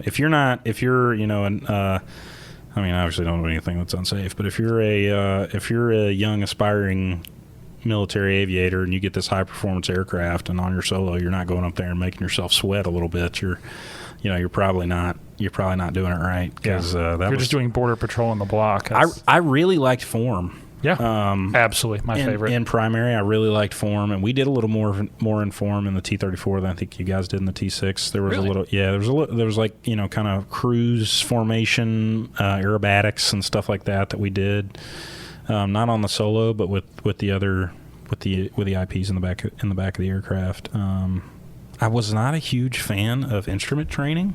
Not that it's the most important tool to have in your bag. 100%.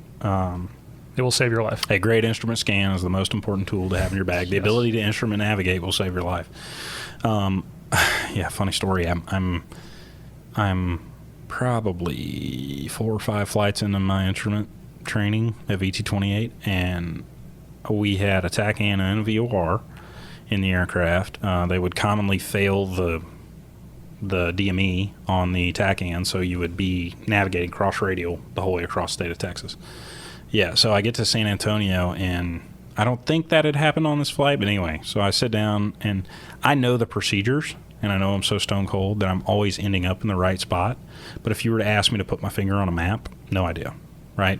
No idea where I am, not even the slightest hint of a clue where I am. So I'll never forget it, and I sat down across the table from a IP in San Antonio, and I was a sweet dude, Marine captain, 53 guy, and he was like, "How you doing, man?" And I was like, "Pretty good." And he was like, "Yeah, I think you're right where you need to be. Like, everything looks fine, everything looks great, and I think you're good. Like, you'd pass today." And I'm like, "Sweet. Can I ask you a question?" He's like, "Yeah." I'm like, "I have no idea where I am throughout the entire flight. So can we fix that?" You know what I mean? Like, I'd love to be able to... Instrument flying is being able to take your finger, look at your instruments, take your finger, put it on a map, look at your heading, and then I'm right here heading in that direction. Yes. There's my altimeter. I am right here heading in that direction at this altitude. That's all it is. It's very simple. Visualize your place in time and space using those instruments. It's very simple. That's all it is. But if you can't relate that to something on a chart, you can know the procedure stone cold like I did, and you can end up in the right spot. Yep. But at the same time, it's not really... If I had just had to pick up an instrument clearance wherever I was, at that point in my training, I was not there yet. I was not. Was he helpful? Was he able? Oh, absolutely. I mean, he broke it down like, okay, man, you're, the 135 radial off of this TACAN, so you're 7 miles out on the 135. That means you're southeast of it for 7 miles, and your heading is 220, so or 045. So you're out here and you're proceeding northeast. And I'm like, oh, and that's how this all works? And he's like, yeah. And I'm like, oh. And it's so interesting that you learned it. You learned the procedure first and then the visualization second, because I was the other way around. I could not. I had to visualize where am I, and then okay, that's what the instrument's going to look like as a result. I should have. Yeah, I should have. It made more sense to me that way. That's the way you're supposed to learn instrument training. Okay. I think that's the way you're supposed to learn instrument training, but it was not. Not that way. It was not that way, and now I would consider instrument training or instrument flying like one of my strong suits, because I put so much into getting a good base knowledge in it. But yeah, man, I'll never forget that. He just kind of looked around the room like, you just brought me all the way out here to San Antonio and you had no idea where you were the entire time? I'm like, yeah, man. Kind of impressive, really. I'm like, I appreciate your help. Yeah. But good on you for asking the question, and good on him for having that open environment. Like, there are some instructors, I'll just be honest, that do not foster. I don't know if they're conscious of it or if they just don't care. Yeah, but they don't foster an environment where the student can ask that dumb. No, I'm not saying your question was a dumb question. It was a dumb question. Okay, well, your words, not mine. But no, actually, no, it was not a dumb question because you needed to know that. Right. I don't think it was a dumb question. I think it was glaring to me that by that point in my training, I had no idea where I was on a map. And, you generally are going to learn best from your peers. But in that case, my buddies could teach me nothing. Yeah. You know what I mean? I was like, they didn't have enough of a grasp on it yet. I think, like I said, I think I'm 4 flights deep at this point or something. Yeah. Still pretty new. So then I left, finished up VT-28, enjoyed most of it. I liked the visual navigation side of it. I liked night flights, just very basic night contact. I think. Yeah, nights were very basic. We had is it the Lexington that's down there? No, that one's in San Diego. There is a carrier, yeah. Yeah, there's an old carrier, and everybody used to go do I think it's the Lex. I don't know, somebody will know that one, but we used to go down there and do the break over it at night because it's right down in downtown Corpus Christi. So you go do the break around the carrier in the middle of the night and then come back in and land. But it was a great squadron. What's selection like? Oh God! Is it like a whole adventure, or for me? Well, I'm sure it was for you, just knowing you. But yeah. No, I mean the process. I think what is it? VT6, we had playing cards, and you'd flip the card over, and you knew what you got. VT3 has this whole elaborate Air Force style ceremony. I was told at 2728, it sounded like. From what I never went there, it was like a conference room table, and there was a piece of paper, and they just handed it around. You're like, I'm going maritime. I'm going helo. Yeah, so that's pretty much so. Oh, okay, so that's accurate. Yeah, Good. so long story short, I wasn't dead set on wanting to go helos or any of that stuff. So okay,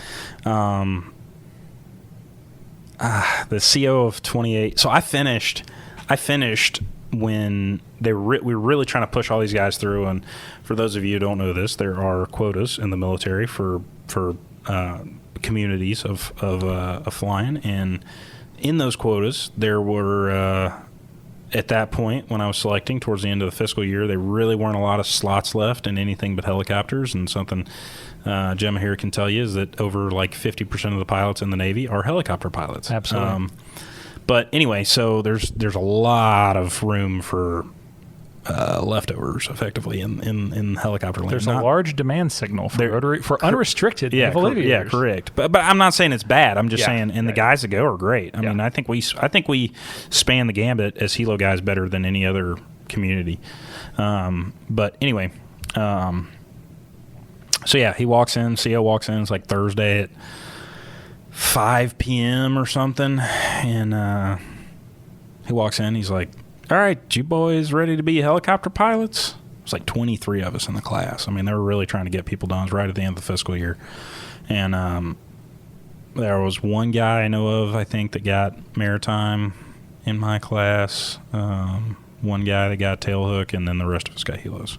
Oh, my gosh. So it was that's a lot of people. Yeah, so my buddy was sitting next to me. He did not want to be a helicopter pilot, obviously. And he's sitting next to me, and he goes, he said rotary wing. That's what he said. He said, you guys ready to go be rotary wing pilots? And I'll never forget it. He looks at me and he said, oh, blank. You know what I mean? And oh, gosh. And or I said that, and yeah, that's right. I said it, and he looks at me. He's like, no, you idiot. And he starts rotary wing. He thought P3s. And I was like, no, dummy. And I, a Snoopy signal over my head. Yeah. And he's like, helicopters? And I'm like, gosh. Yeah. And he goes, oh, and I was like, oh no. That's funny. But actually, I have a little story on mine too. Yeah, but sure. Yeah, go ahead. It's not quite that fun. So I was obviously VT6. Sure. Trey Wing 5, exciting times, and one of an OCS friend. So I guess it's the same. I think it's a Thursday. But Corpus finds out sooner, and for whatever reason, one of our mutual friends saw the sheet and knew where I was going in Corpus before I did. And I wanted jets in the worst way. And so my roommate calls me like an hour before the selection. And he goes, hey, man, I found out from our mutual friend in Corpus. Do you want to know? And I'm like, oh, your tone is not telling me good things. Yes, just tell me, what is it? And he goes, you got E2C2. And I was like, okay, thanks for letting me know. And I called my family. I called my now wife. And this is the way I viewed it, and I still would view it the same way if that's where I'd gone. I was like, you know what? The E2C2, especially the E2, from what I'm told, hardest aircraft to land behind the boat. Oh, right? 100%. Yeah, it's Like, a wide body. You know, yes, I didn't get to go pointy nose. I didn't get to go tack air, but I'm gonna call. I had the grades for it, so I'll call that an honor, right? And like, Sure. Yeah, it's a bummer, but I'm gonna get to be a tailhook naval aviator. Like, that's Naval Aviation, or at least that's what I thought. And so I came to peace with it in that hour.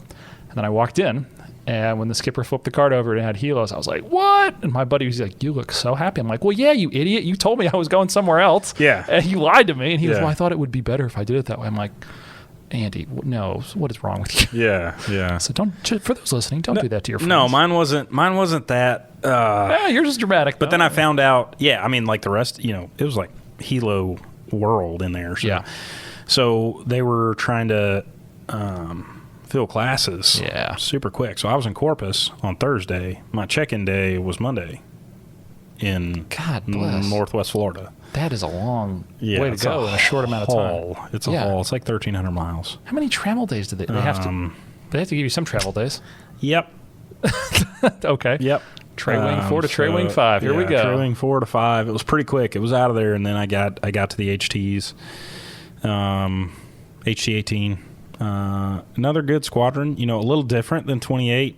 Corpus is a little more Wild West, and I mean that. You would think it would be opposite because it is literally in the shadow of the flagpole of Sinatra. Sinatra is the admiral is right there. He is on the base. I would actually think it'd be the opposite. You would think it would be the opposite, but it's not. I don't know why. I think it's because Corpus is such a lonely, out there, middle of nowhere Navy base that there's just, I don't know. One of my old COs is actually about to be a commander of the base. Oh, cool. Yeah, what a small world it is. Yeah. So anyway, I was out. So 18 was just a different ball game. Everyone was a little more, I don't want to say uptight, but a little more uptight maybe. Like a lot of people were coming from Northfield, and it was obvious. I think a difference. 28 was such a great squadron that I was slightly unprepared for a squadron where like you didn't enter the IP ready room unless you like had permission to, and you didn't do this and you didn't do that. VT-28, it was like a thing. You know what I mean? Like if you needed to go in there and talk to somebody, you just went in there and talked to them. And I will say this: I've had a lot of friends who have gone to VT-27 or VT-28, gone to Corpus, and not one of them has had a bad thing to say about the flying and the squadron and the culture. It's just the city. It's the city, yes. That's what I would say. And I've never been there, so I can't have an opinion on it. But everyone seems to love Corpus. It seems to be just a really that's a good thing to hear. I don't know about love Corpus. Okay, I loved VT-28. The flying and the bait. I loved VT-28. Yeah. I have nothing but admiration for the state of Texas. There's wonderful places all over it. Corpus is not my favorite. It is kind of dirty a little bit. In parts, there's you live out on Padre Island, and I'd heard all these stories about I like rented a house sight unseen because that's what you do when you have to move 6 times in a year. And my roommate at the time was down there already, and I was like, where's our house? And I'm reading this. Reading the address, and it's like right off South Padre Island Drive. So I like Google South Padre Island. South Padre Island is 100 miles further south. It's not like that is like the longest barrier island in America. But they got you with the name. Yeah, so it's South Padre Island Drive, right? It's like Perdido Key. Like this used to be called Gulf Beach until a bunch of real estate agents wanted to sell it as a key, so it became Perdido Key. Anyway, so yeah, I was like, oh. Like Google South Padre Island, there's like all these resorts and things all over the place. And I get to Corpus and I'm like, whoa. But it's not with the brochures. Yeah, it's kind of like OCS or kind of like really any experience where I have some great friends. I have some great friends from down there. And I had some good experiences. It was a long way from home. It was not efficient. It was not. easy to deal with some stuff while I was down there, just because I was so far away. But that's it's part of the process, I guess. And then, like you said, a culture change coming back to Pensacola. I get to HT-18. It's a little bit of a culture shift, not crazy wild. I just like colors. They put colors on the base. Yeah. Like that was not a thing in NAS Corpus Christi. Really? I was like, what is that noise? Someone's playing the national anthem. I was like, who is playing the national anthem at 8:00 in the morning? What in the world is wrong with these people? We're on a military oh my God, base. that's right. Yeah, we're on the Navy. We're on a Navy base. Yeah. What was that first flight in the helicopter like? Oh, it was awesome. Again, just fortunate. But the monkey skills were not where I struggled.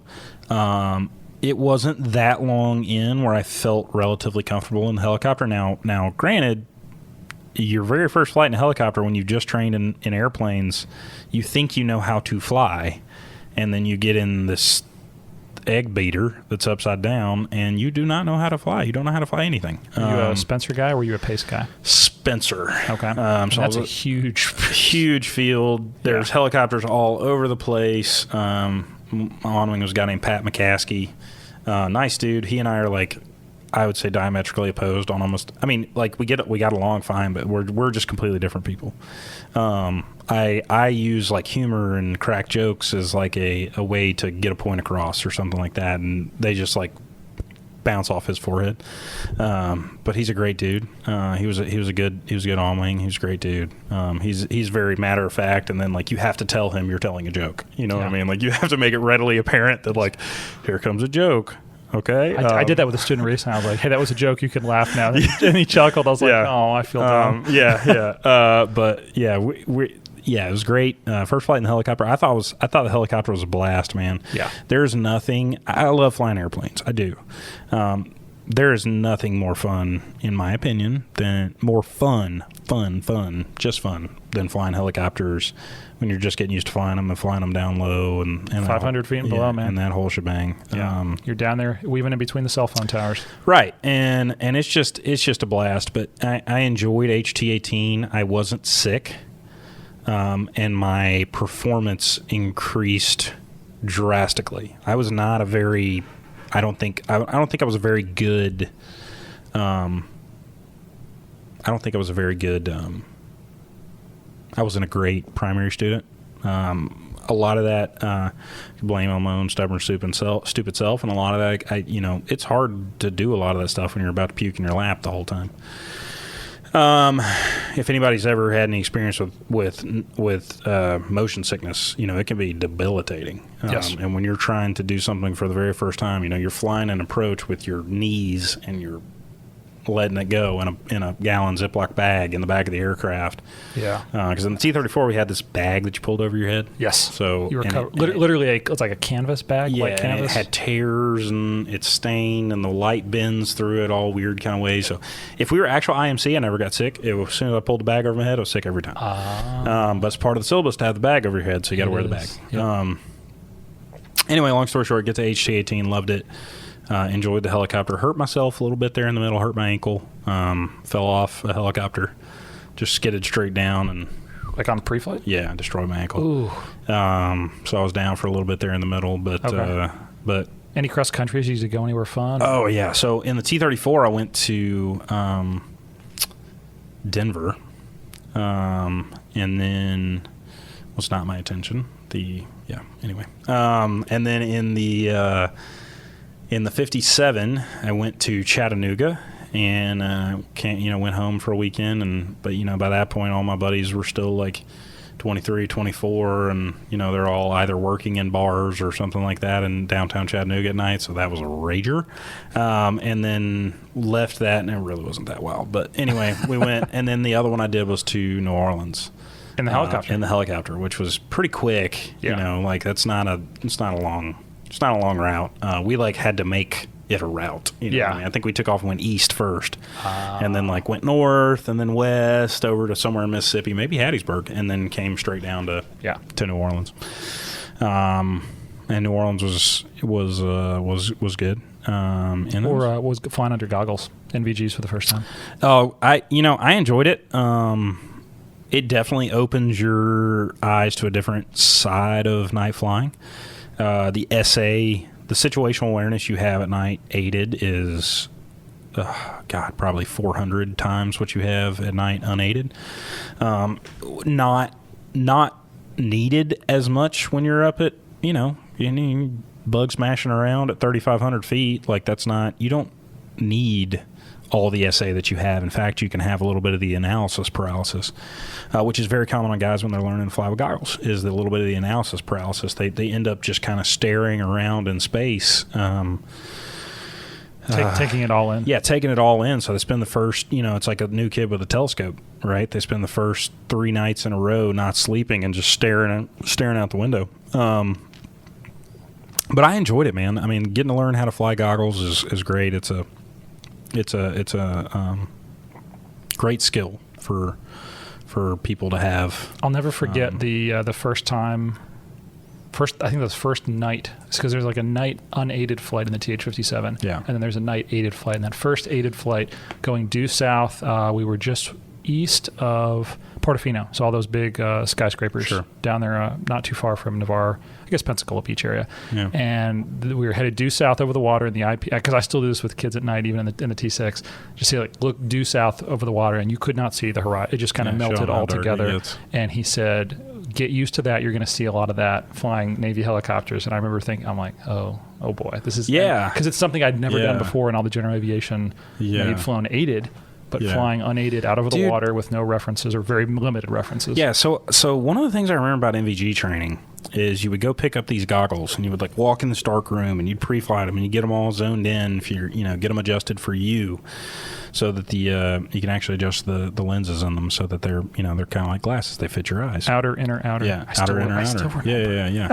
Yeah. So anyway, I'll never forget that. You like do that, and then as soon as you all this time adjusting your night vision, everything, and then you like go stand in a lit building for 5 seconds and then go get in the helicopter, and you're like, well, that was the last half hour of my life I'll never get back. Yeah. Yeah, no, I remember doing that. They would always show you that, hey, we're gonna turn, we'll turn, we're gonna fly out to sea for a mile and just show you how dark it gets, and that's not even close to what you see later on in your career as far as darkness at night. But I'd much rather fly at night over the land, something with some contour and some terrain, rather than a desert or the ocean, because, like you said, the world just kind of meets together, and that's even worse over the ocean at night when there's a lot of stars, and then you have stars in a 360-degree, bubble around you because all the stars are reflecting off the water, so you really can't tell. It's even more disorienting, in my opinion, than not being able to see anything. One of the prettiest nights looking up into the sky was on the USS Polar. It was my first of the 3 trips we got, and I don't remember why. I've never seen you guys land on that. You had not? Mm-mm. Oh, it was awesome. It was so we were the first time the 53 Det out in Bahrain went aboard. So it would have been after your time. That's probably why. Yeah. We were the first time we went out. I've landed on the Chesty, but it's been a while. Yeah. Total darkness out of the coast. I think it was the coast of Qatar. Out north of Qatar somewhere, and just the shooting stars, and just like because there's no lights around you, right? You're out in the middle. I say the middle of the ocean. You're in the Gulf, but middle of the Gulf. It was really pretty. I did not expect that. I don't know why. Yeah, because I'd always been, I guess, with cultural lighting around me. Yeah. So. Yeah, and it's good. But yeah, so I enjoyed learning how to fly goggles in the 57. I enjoyed that helicopter, man. That thing's like a go-kart in the sky. It is. You know what I mean? It's like a go-kart that your buddy has where the right wheel's just a little loose, so it never really controls perfectly. But things like a go-kart in the sky. I love it. I think we're gonna miss a little bit when we move away from the 206. I know there's a lot of people that are new and excited for the 73. Yeah, and it does seem like an interesting machine. It's Leonardo, right? It is. Yeah. Okay. It was Augusta Westland. Now it's Leonardo. Yeah, sure. It's a different company.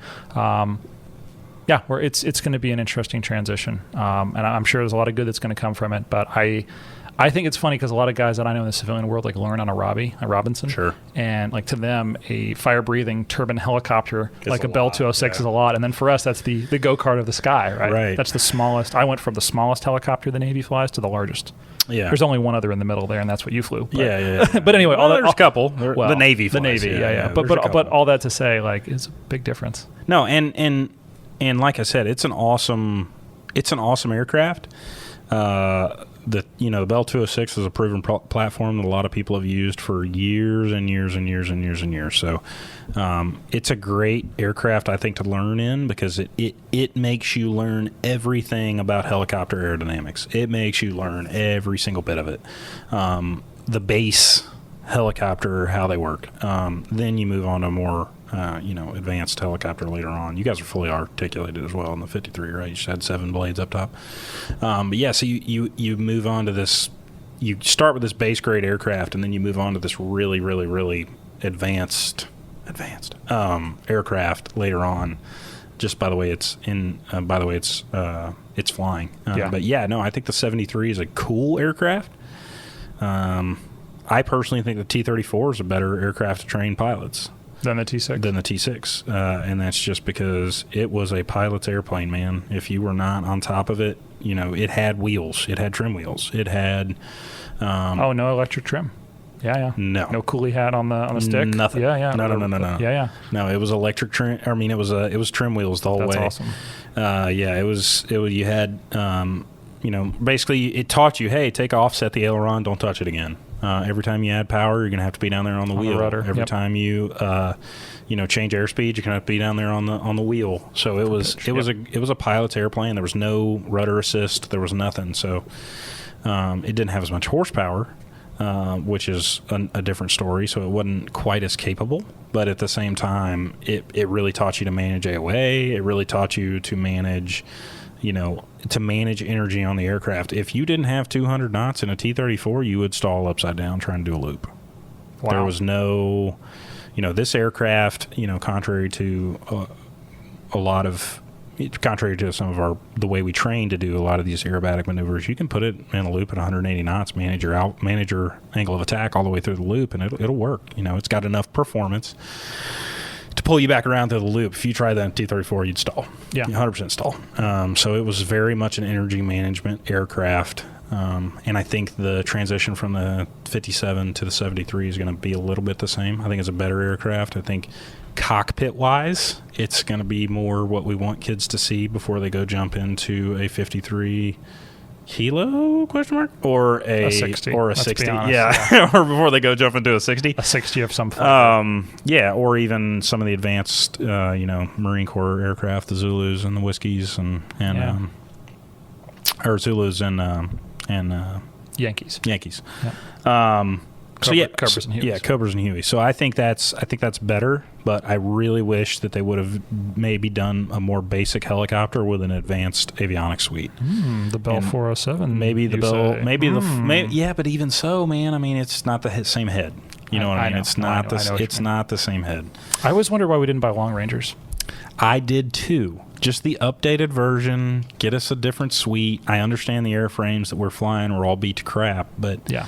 Why do we not just, there's a one day when you put those stars on, you too can make those decisions. I will not be doing that. Yeah. So, Andy, I think we kind of talked about some of the different phases of flying, going through HTs. At what point did you select? Do you remember how long you were at Southfield at Whiting for? Yep. So I was at Southfield. Obviously, I was hurt there a little bit in the middle with my ankle, but I was at Southfield. I think I checked in like early July, maybe mid-July, and I left in May. So I was there a little bit longer than most people. Most people finished in about 6 months. It took me a little longer, about 8 to 9, because of my ankle. So when I selected, you put in your dream sheet. Man, this is a funny story. So you put in your dream sheet, and but it's so close to when you graduate. So I thought I would have put it in like midway through, and then it could move or morph around. That's what we try to do with the students here at VT10, but it's not that way. It was like 2 days before. They like, here's the spots we're going to have. Put in your dream sheet.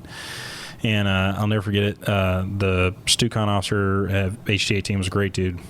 And he came up to me and he was like, hey, man, you got the grades. What do you want?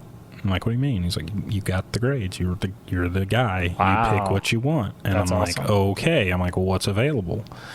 And he's like, well, there's Hawaii, there's all these other places, San Diego. I really didn't want to go to San Diego. If you know me at all, you probably know I'm not a San Diego guy. I like to go visit for 3 or 4 days. But anyway, so I'm like, oh man, Hawaii's on the list? That's great. So I call my girlfriend, well, fiance, I guess at the time. We'd since been engaged. And now my wife, and I call her and I'm like, hey, babe, you want to go to Hawaii? She's like, no. I'm like, I'm sorry. I thought you said you didn't want to go to Hawaii. You're cutting out. Yeah. Bad reception. I get. Yeah. I'll go ahead and put Hawaii number one. No, so she didn't want to go to Hawaii. She was afraid she'd get island fever. She had more forethought than I did, which the ladies often do. She was going to spend way more time there than I would. Oh, it's so true. So anyway, you'd be out deploying and doing exciting things, and she'd be stuck on the island. Yeah. She'd be stuck on the island, 3,000 miles from home. So she was like, well, what are our other options? And I'm like, well, there's Jacksonville, Florida.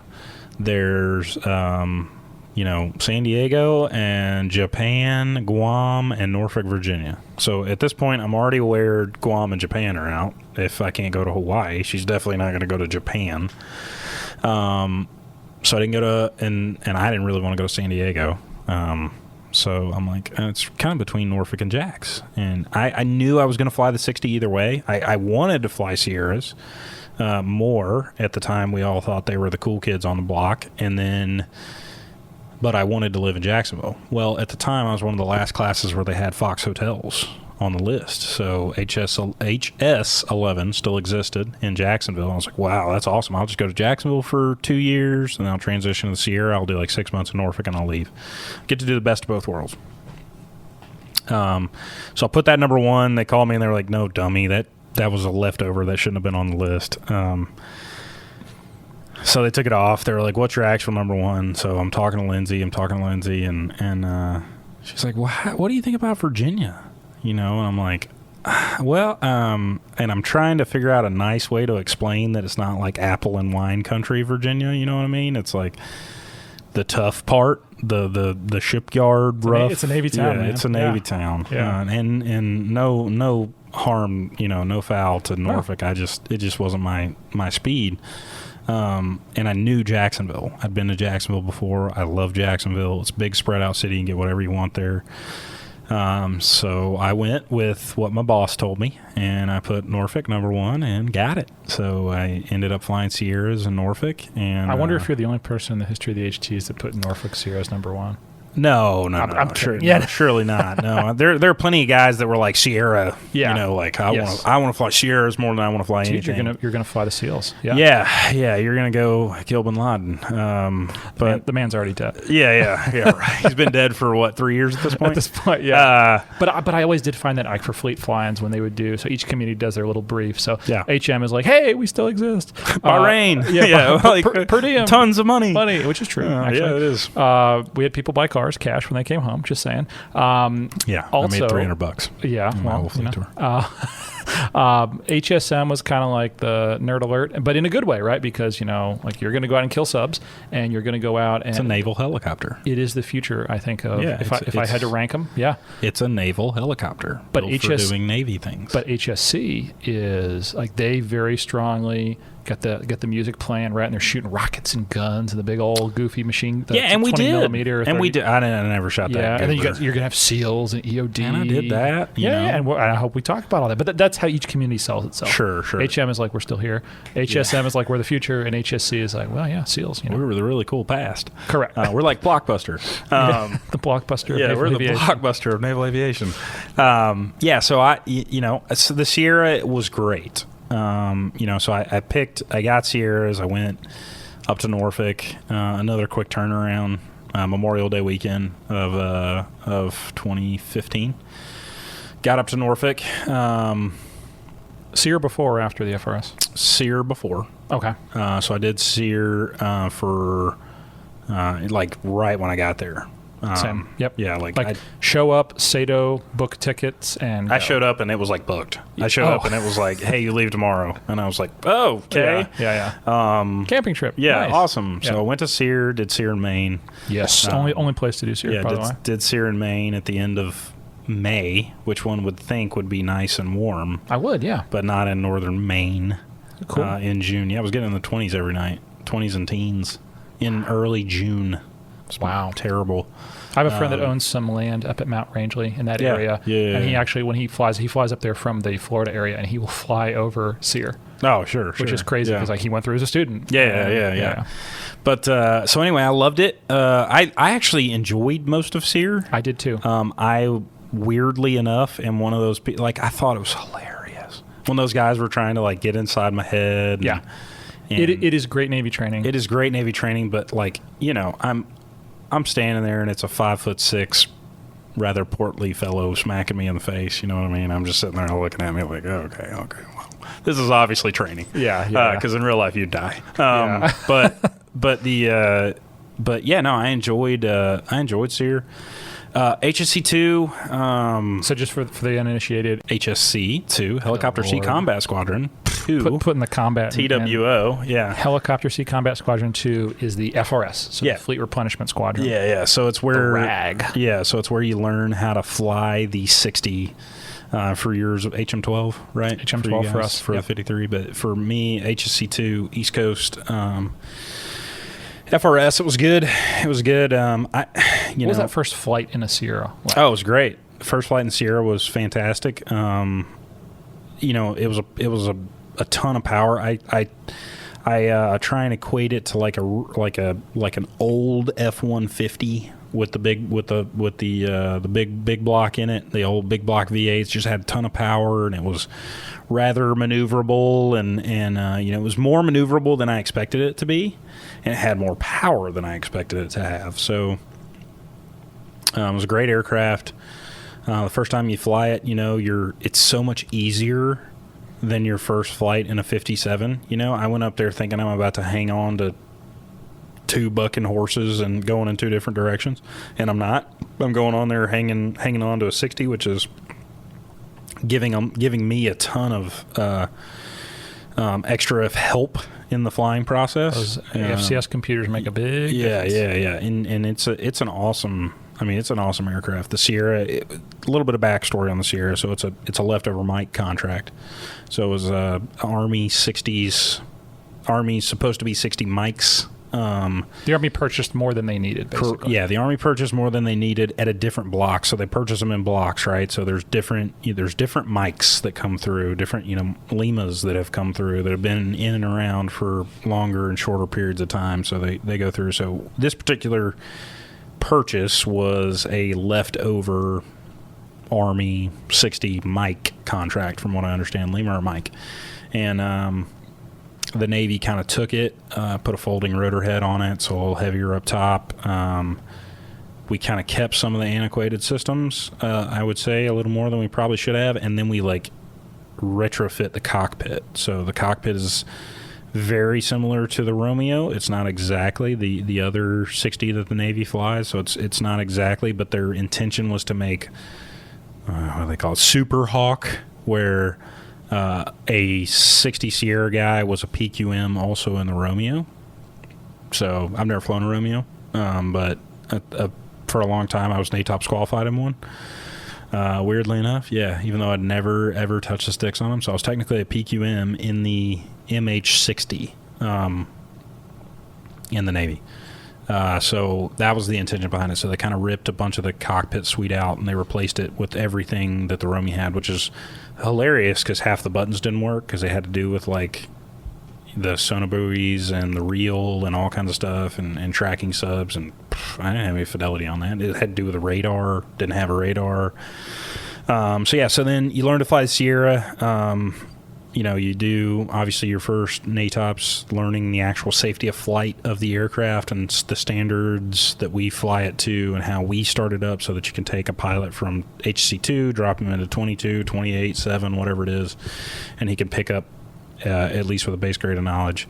And then we do a little bit of the tactical training while we were at HSC2. So I appreciate that you used air quotes when you did that. But tactical training. Tactical, man. Tactical training. So we did a little bit of that. You learn to go, basically land in the dirt. You learn kind of divert rep, and then you learn how to shoot a Hellfire. That's it. Pretty much. There's a little bit of other stuff in there. Obviously, you learn how to do SAR, and that's kind of part of the NATOP syllabus, and then you kind of do it again afterwards. And that's it, man. It's pretty quick. I think I was in and out of there in like 4.5 months. That is quick. And then I was on to my fleet squadron of HC-22. Checked in there. Whew, that was an experience. HC-22 deck concept, right? So HM-15, where you're used to, also a deck concept. You guys have, what, 700 people in the squadron, you give or take? Yeah, I think we had like 189. So, and our det was 100 people. Right, so we might have 2 or 3 dets out at the same time. So when I checked in, it was like a ghost town. There was nobody there. I stood duty my first evening in the squadron, like got my order stamped and stood duty. Yeah, so it was cool. HC what you learn, and this is with every squadron, every community, whatever it is, they go in sine waves. So there's a wave associated with how good everything is, how bad it gets, how good it is, how bad it gets. At the time, HC-22 had not sent out a det in like 18 months. Yeah, right. So we don't have a standing det like you guys do by rain. Correct. 26 does by rain. So where was everyone then?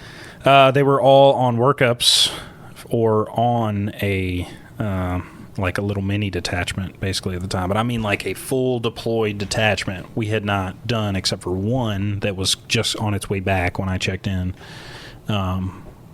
there. So who's mine in the shop? Is it just like there's an OIC at home or Skipper XO still No, Skipper XO, everybody's at home. Okay. It's always like 3 JOs and like for some reason 7 04s and then, a Skipper and a JO or Okay. Skipper and an XO. Okay.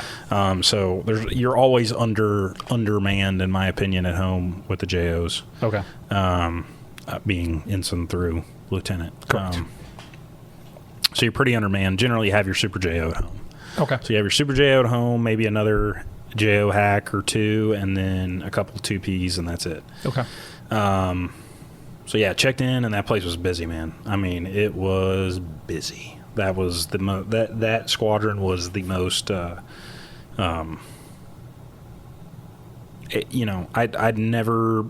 done it for short stints of time working at the restaurant and stuff like that during the holiday season, but I'd never really gone to work and worked a 14, 15-hour day, and nobody thought that was weird. Nobody thought it was a long day. Nobody thought it was even the slightest bit abnormal. That was Tuesday, and Wednesday was another one, and Thursday was another one, and Friday was another one. Was it a lot of flying? Was it a lot of ground job? No, it was not very much flying. So I did not fly a lot in the fleet. I didn't fly at 60 that much. I think I got like 500-something total hours, 540 from including the RAG. So wow, including the RAG, I think I flew 540 hours. I almost went like 90 days without touching an aircraft one time. The only way I got to go touch an aircraft was I went to go FCF at HC-9.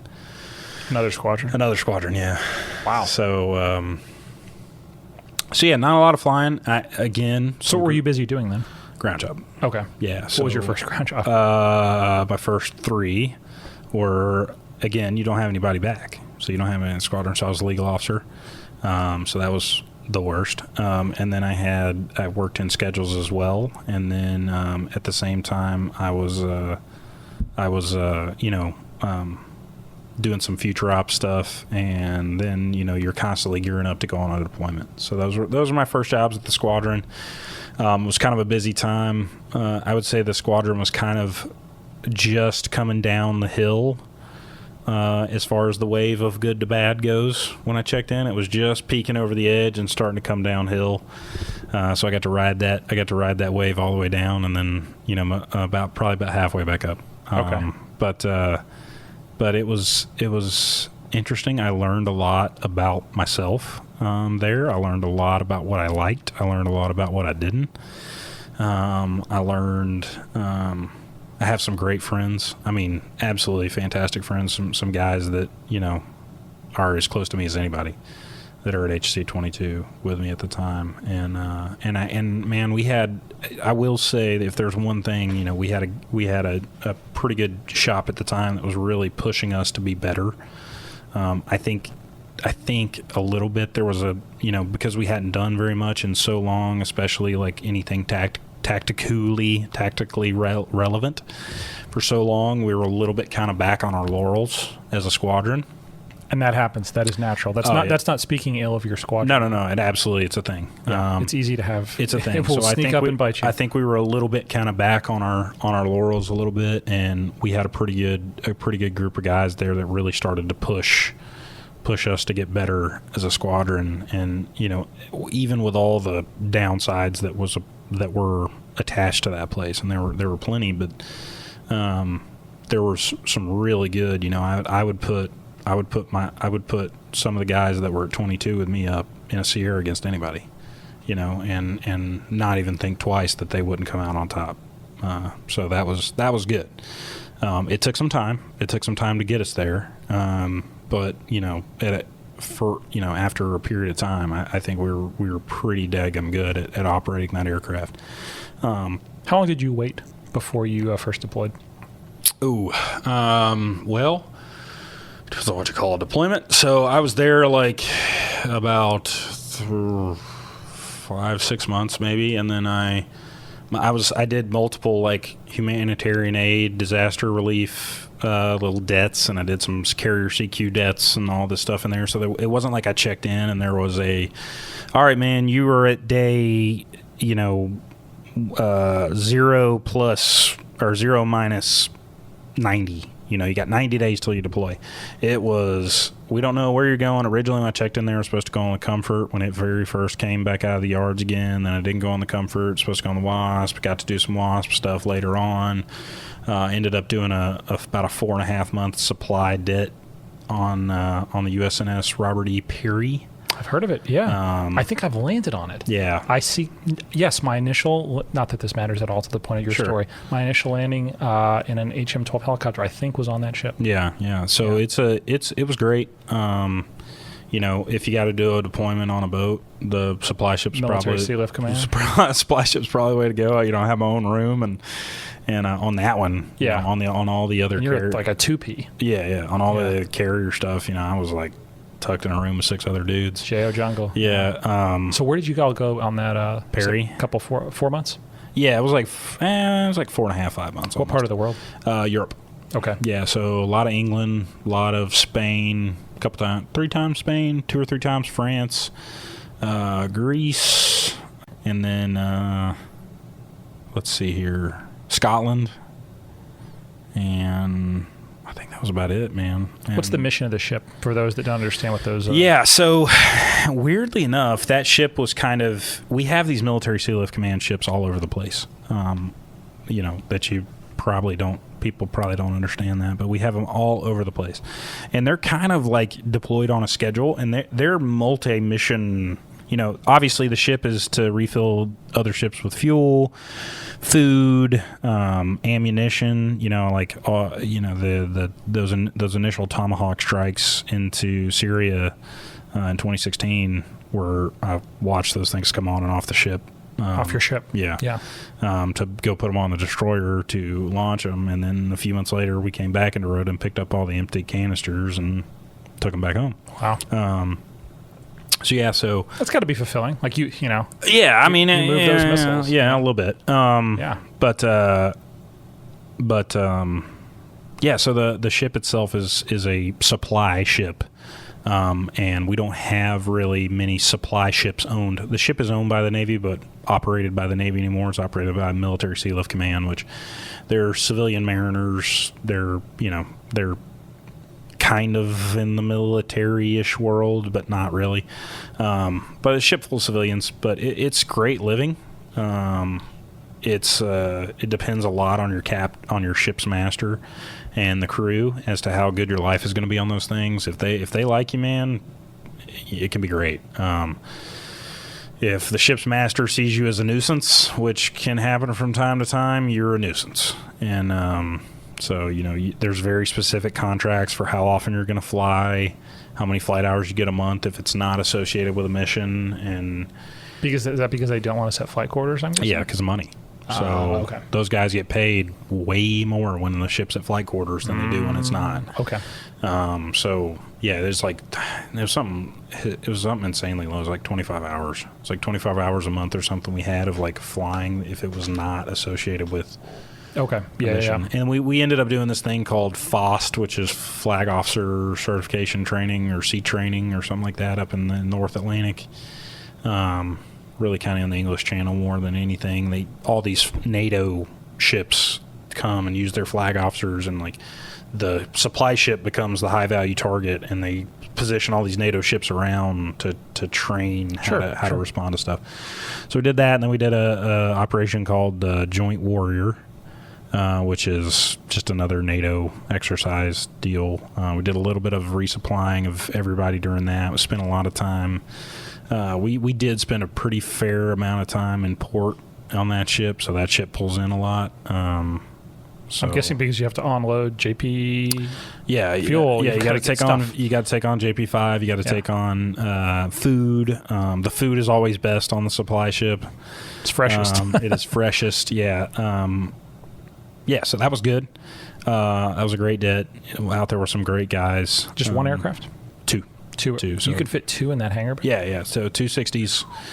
260s, generally 6 pilots, 6 aircrew. Okay. So you're pretty light. It's a pretty small footprint. I would say the det totals, I think sub 50 people, probably 45 people, maybe. Okay.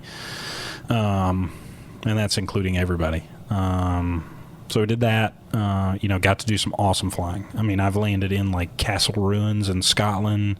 These like spires that are sticking up out of the water, like up off the north end of Scotland. Like they're literally just, maybe 10, 15 yards across, and they're 200 feet straight up out of the water. And you just go put one wheel down, or go land with a wheel on something, and you'd see like sheep on top of that, and you're like, somebody brought them out there in a helicopter. Yeah. You know what I mean? Like that's not, the sheep don't. they're Naturally not swimming out of the North Atlantic and climbing these rock walls. Wow. Yeah. So I got to fly all over Europe. What's the weather like in that part of the world? Which Scotland or Scotland? It's rough. Notoriously bad is what I've always read. It's rough, but it's gorgeous. I mean, that is the most beautiful area. The people are great, but it's kind of cold and blistery. And we didn't have a bunch of the cold weather gear, so it just never made it to us before we deployed, and really never made it to us ever. So like we're like homeless people, like putting paper inside of our flight suits and stuff to create like an air gap so that you could heat up. I bought my own like fleece jacket, and it was the not approved, like not legal to fly with one. Yeah, it's like whatever. Just so I would have something to wear around Norfolk and pre-flight the helicopter. Right. Yeah, So I know what you mean. Yeah, it was. I mean, we were literally like stuffing paper inside our dry suits. Yeah. So you're in a dry suit that whole time. So water's like 38 degrees. Dry suit living in an aircraft, for those who have not experienced it, it traps the farts, it traps everything in there with you. Sweat. 85 degrees in Norfolk, and the water's still cold, so you're in a dry suit. Yeah. That's the most miserable experience on the planet. I'm just sitting in a seat. I'm not the guys in the back that have to move around and do stuff in that like weird bag. Yeah, but at least I can get them. I don't know. That's true. There's some wind associated with that where you're just sitting in the seat. But anyway. That's a fair point. Yeah, so we spent that whole det in dry suits every day. Okay. Pretty much. And flew into Spain, England a bunch of times. We did some amazing stuff. How was it flying internationally there? Like talking on the comms with the ATC folks. In England, it's not horrible, although they plan stuff like way far out. It would make flight training unbelievably terrible to get done because like you like file a flight plan to go fly VFR 2 weeks prior. Good Lord, you have to? It's kind of the part of their system. Okay. Yeah, so yeah, that's crazy. We showed up as like NATO members, and we don't know any of that stuff, and we're like, "Hey, here we are. Are you guys cool?" And generally they were, but they say weird stuff over the radio, like if they want you to do something, they'll say like, "That would make me happy," and you're like, I don't really care if it makes you happy or not. Is it something I can do? And they're like, "Yes, that will make me happy," and you're like, I assume that means was that good. One controller? Or was that no? That's multiple places around. Landing at RFA at Royal Fleet Auxiliary Cardigan Bay. We called the ship Cardi B. Sure. Cardi B was out in our part of the world, near Bahrain. They would say commander's intent. So when you'd be in the pattern, they'd say commander's intent. Yeah. I don't care what the commander intends. What am I clear to do? Yeah, it's just different vernacular. I guess. Yeah, it's the same thing. And we did, Naval Airfield, Royal Naval Airfield, Cold Rose, which is down in Cornwall on the southwestern side of England, which is gorgeous. We did, obviously, all over Scotland, Lossiemouth, get to go Loch Ness and do SAR jumps. Man, we did some awesome stuff. Like I said, I mean, you don't realize how old that part of the world, I mean, the whole world is old, but you don't realize how old a lot of that stuff is there until you go land a helicopter in the middle of a old ancient castle ruin. And, you get up to the north end of Scotland, and a lot of it's like national park and stuff. And there's not trees, because they drug them all down to build ships when they were taking over the world. But there's a lot of area open where it's just kind of your playground. You know what I mean? They're like, here's this list of landing sites. These are helicopter landing sites. But, if you guys find something and you're not going to break anything, like, go have fun.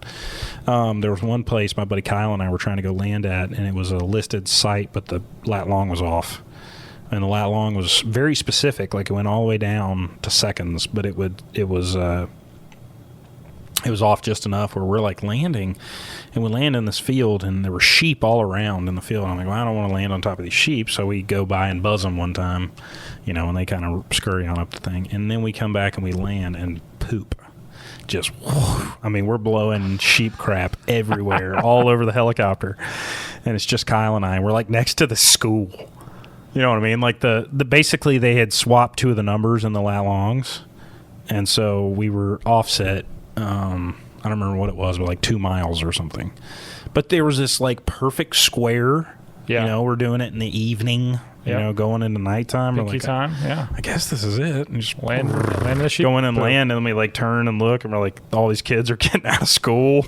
We're like, looking around, like, I don't think this is where we're supposed to be. So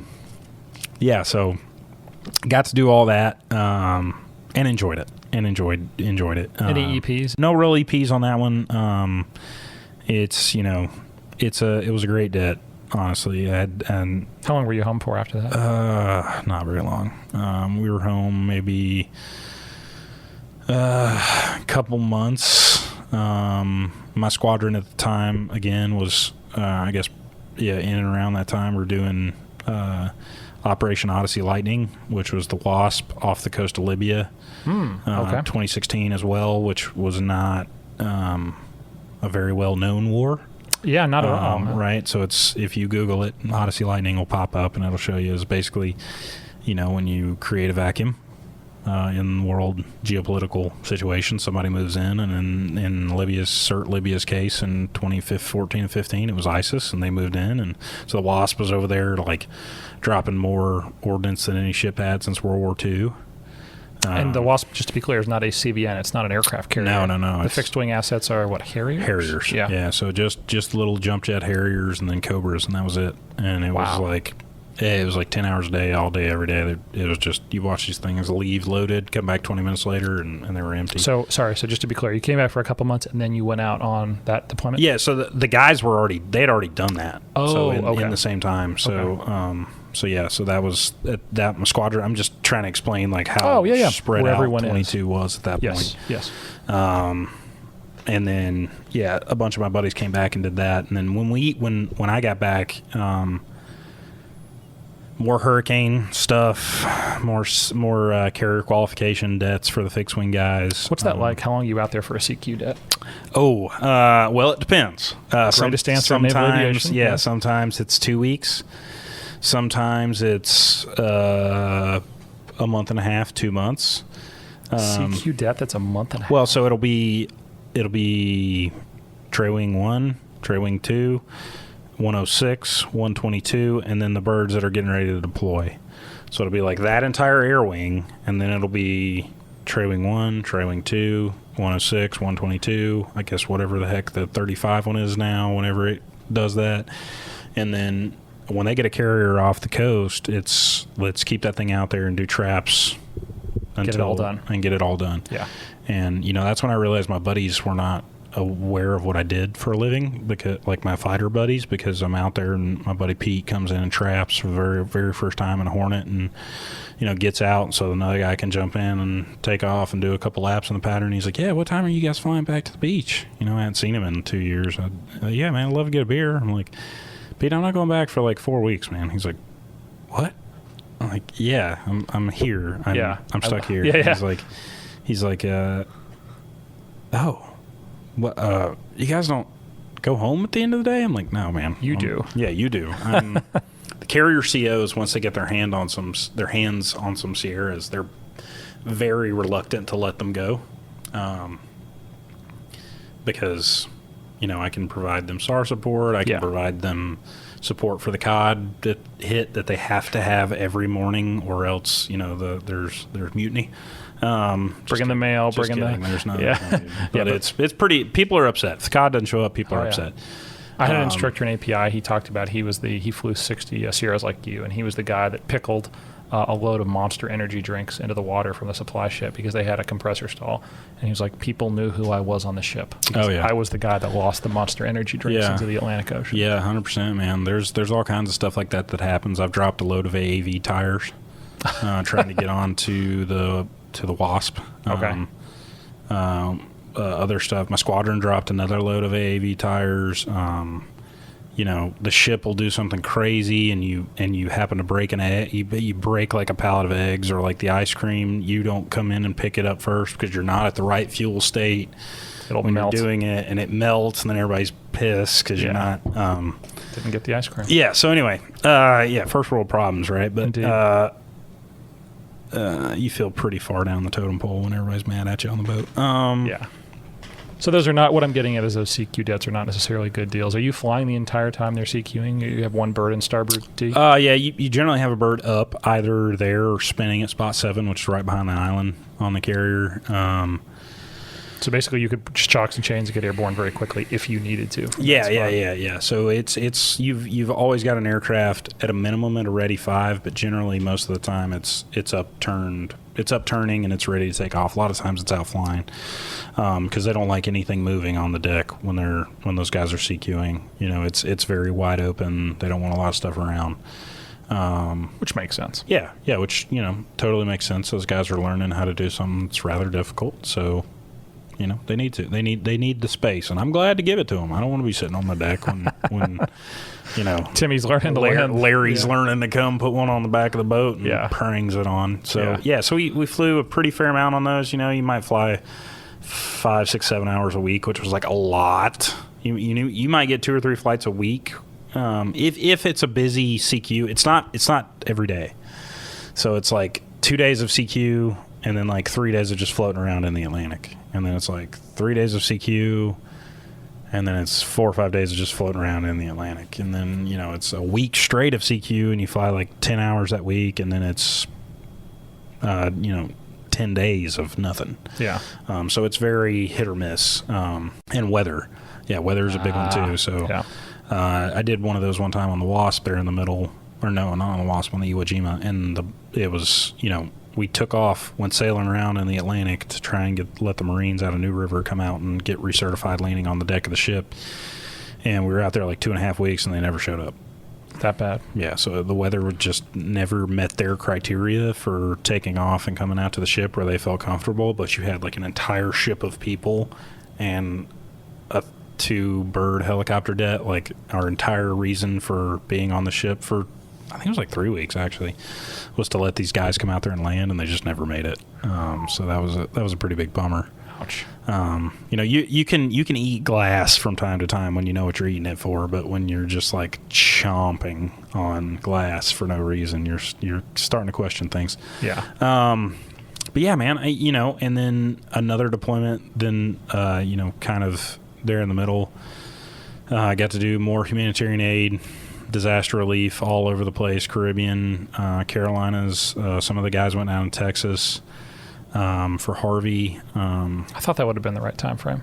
Yeah, so those guys were most of the other squadrons. Mine was more Caribbean, and then the Carolinas a little bit as well, but and South Florida. But most of the other squadrons went to Texas for for Harvey. Was that fulfilling flying? It's the best. Yeah, I mean, honestly, it's the best flying I ever did. It's the best flying I've ever done. What were you moving? People, things? Yeah, people, generators, gas, food, water.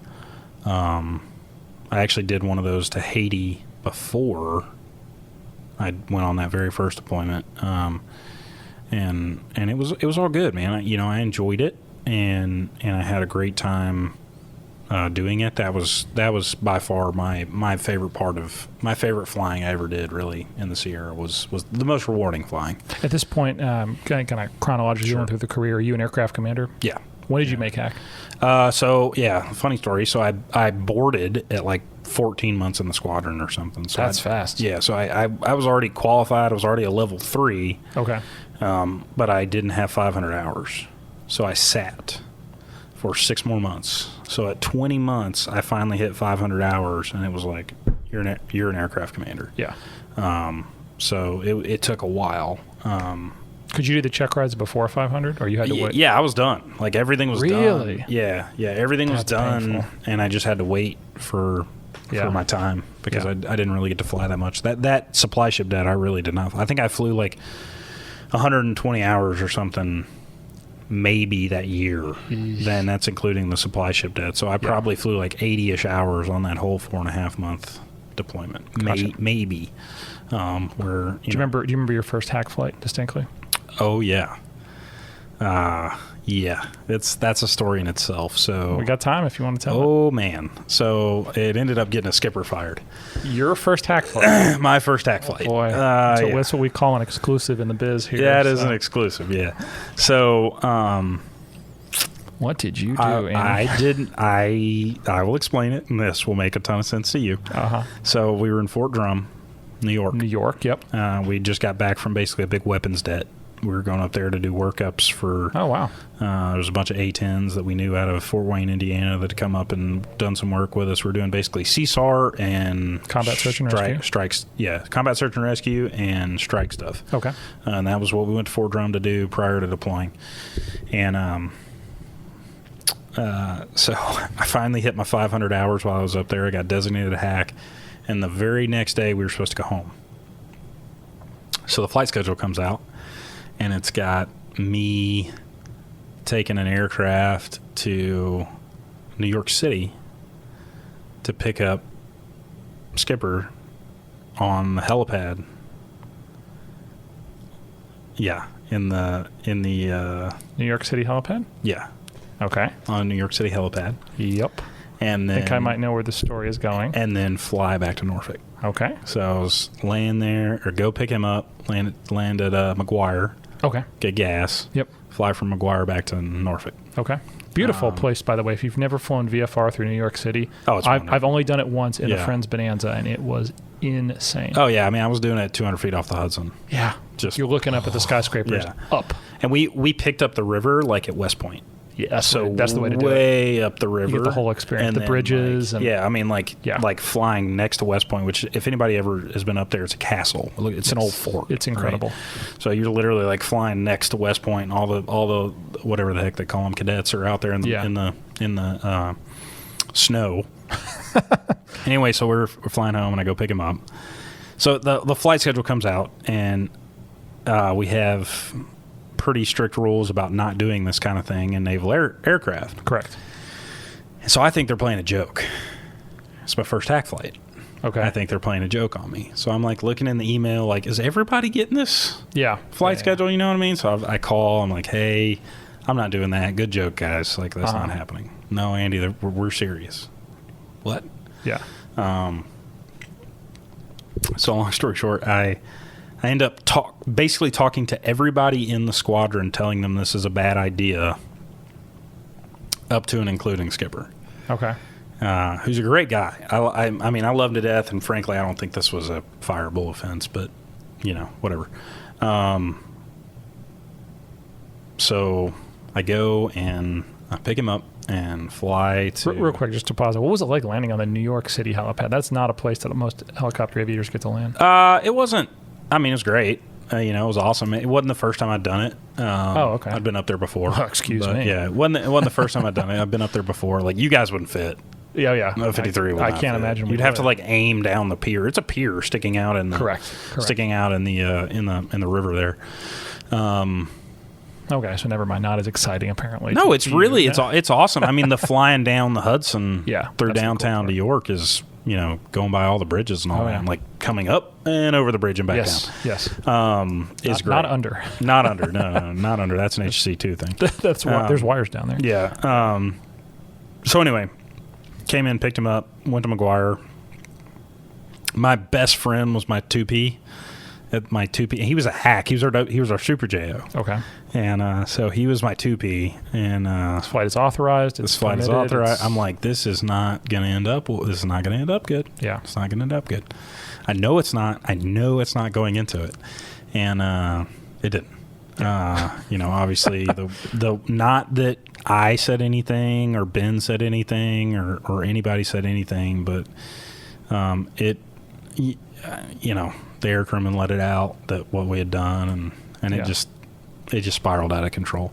So my very first hack flight, Lieutenant J.G. Sims, I think or I guess I was just put on lieutenant at that point, is already in trouble. Wow. Yeah. So, and just to be clear, because I want to make sure I kind of set the scene. This is, in I was about to say OpNav in CNAF, our governing pub, CNAF 3710. It's a very specific language about how you can use naval aircraft. Correct. And personal prestige of the individuals involved, not part of it. Not part of it. Not part of the game. It's not there for you to have a cool helicopter ride to New York City. So that everybody, your girlfriend or family, can watch you disappear. Bingo. Yep. Now, if we're for executing training, legitimate training, if we're mission accomplishment, there are certain times where I flew a crew of people down to Panama City. Sure. Because we weren't bringing them down there on the beach. We were bringing them down in the middle of COVID, and we couldn't get airline tickets. We couldn't get people approved to travel, and we had to get them down to get some training before they could deploy. For the mine stuff, yeah. Yeah, exactly. And so, do you think that I did not have a great time? And I literally was allowed to leave the base once to get food and come back. But whatever, I spent the night in Panama City. Yeah, it was awesome. But it was legal and approved, and the wing saw it and all that. Yeah, so this is a different ballgame. This was not the same. No, this was a different ballgame. So again, I thought this was a joke. Yeah. When I first saw the schedule. Because you knew. Because I knew. I was like, this is not going to turn out good. Yeah. And real quick, for those that do these boards, part of it is very in-depth procedural, not like you're going to recite things from these pubs. Yeah. Hey, when would you not do this in an aircraft? And so this it's probably very example, this example, I would not do this thing. Yeah. And up to and the point, where I'm like in, me, I'm in deliberate conversation, I'll say it that way, with my bosses. Yeah. Where I'm like, hey, this doesn't make sense. You guys are crazy. Yeah. You're wrong. And they're like, man, I know. And I'm like, well, then what the hell are we doing here? Sure. So anyway, I kind of felt like I was being led to the slaughter a little bit. But I did it, and safely, just to be clear. Yeah, totally safely. Everything was fine. I mean, it was kind of on the way home. Sure. And it was probably cheaper than him flying commercial home. It just wasn't the mission of that aircraft that day. Sure. It's not the one that aircraft should have been on. Correct. And I knew that. And I think now Andy would have a very different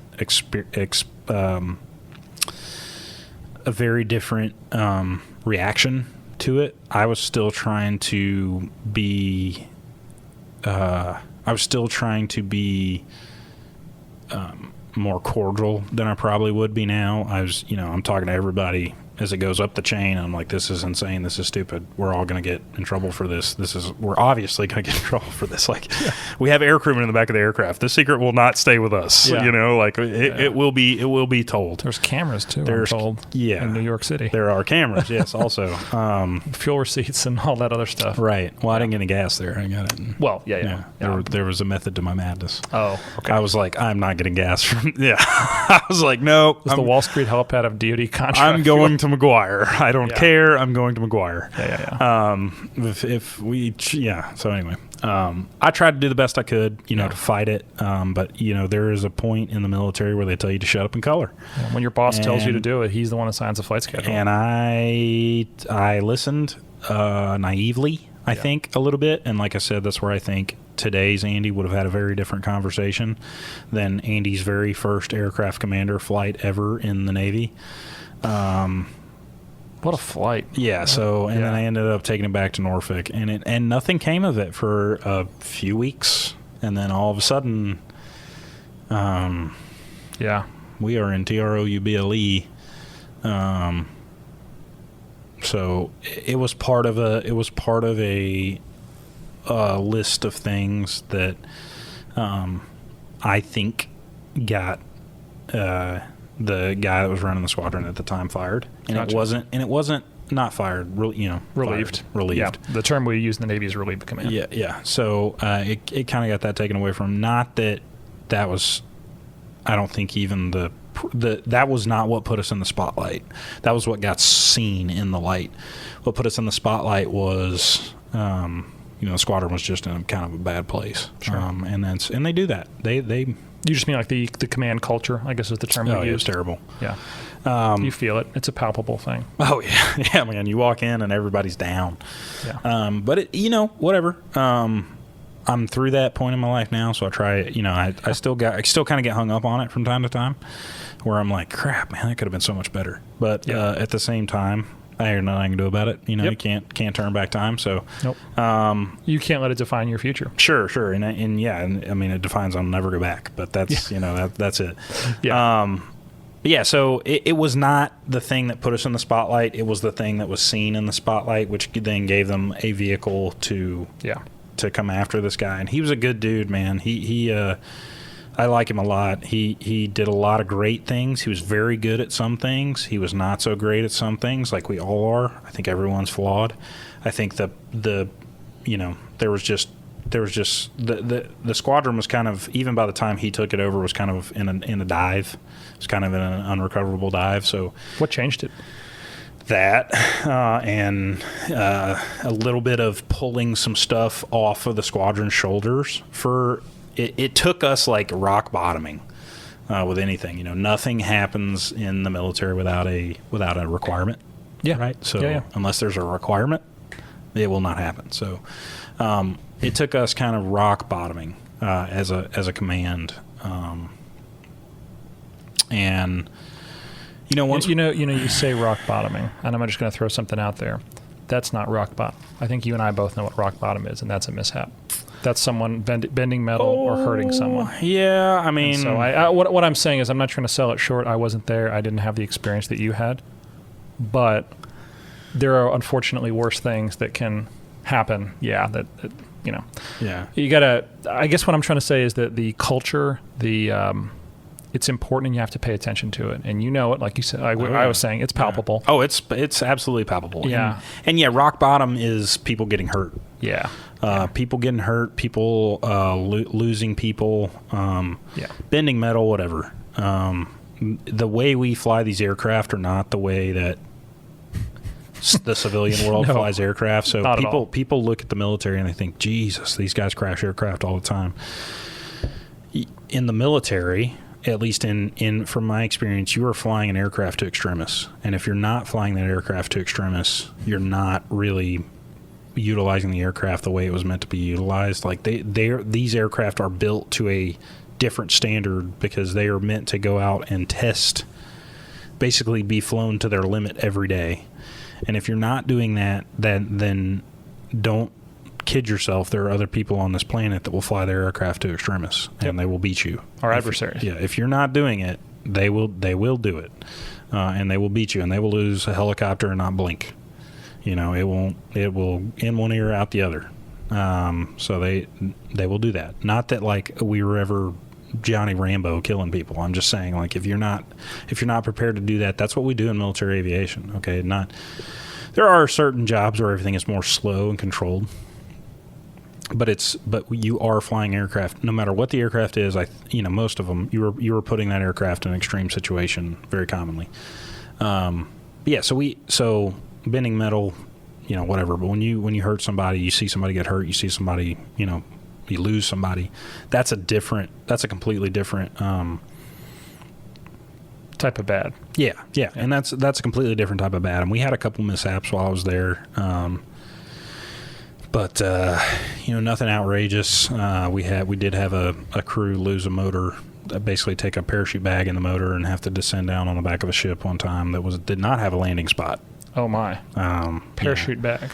Yeah, so like the big green bag they give you at ATI that you keep all your stuff in, they had a rope in it. And so when we would do fast ropes, we had these HERS bars, and they would slide out of the doors, and the ropes would be attached to the bottom of them. And a couple of my friends were working with a Marine recon team. RSOC team? I don't know, one of them.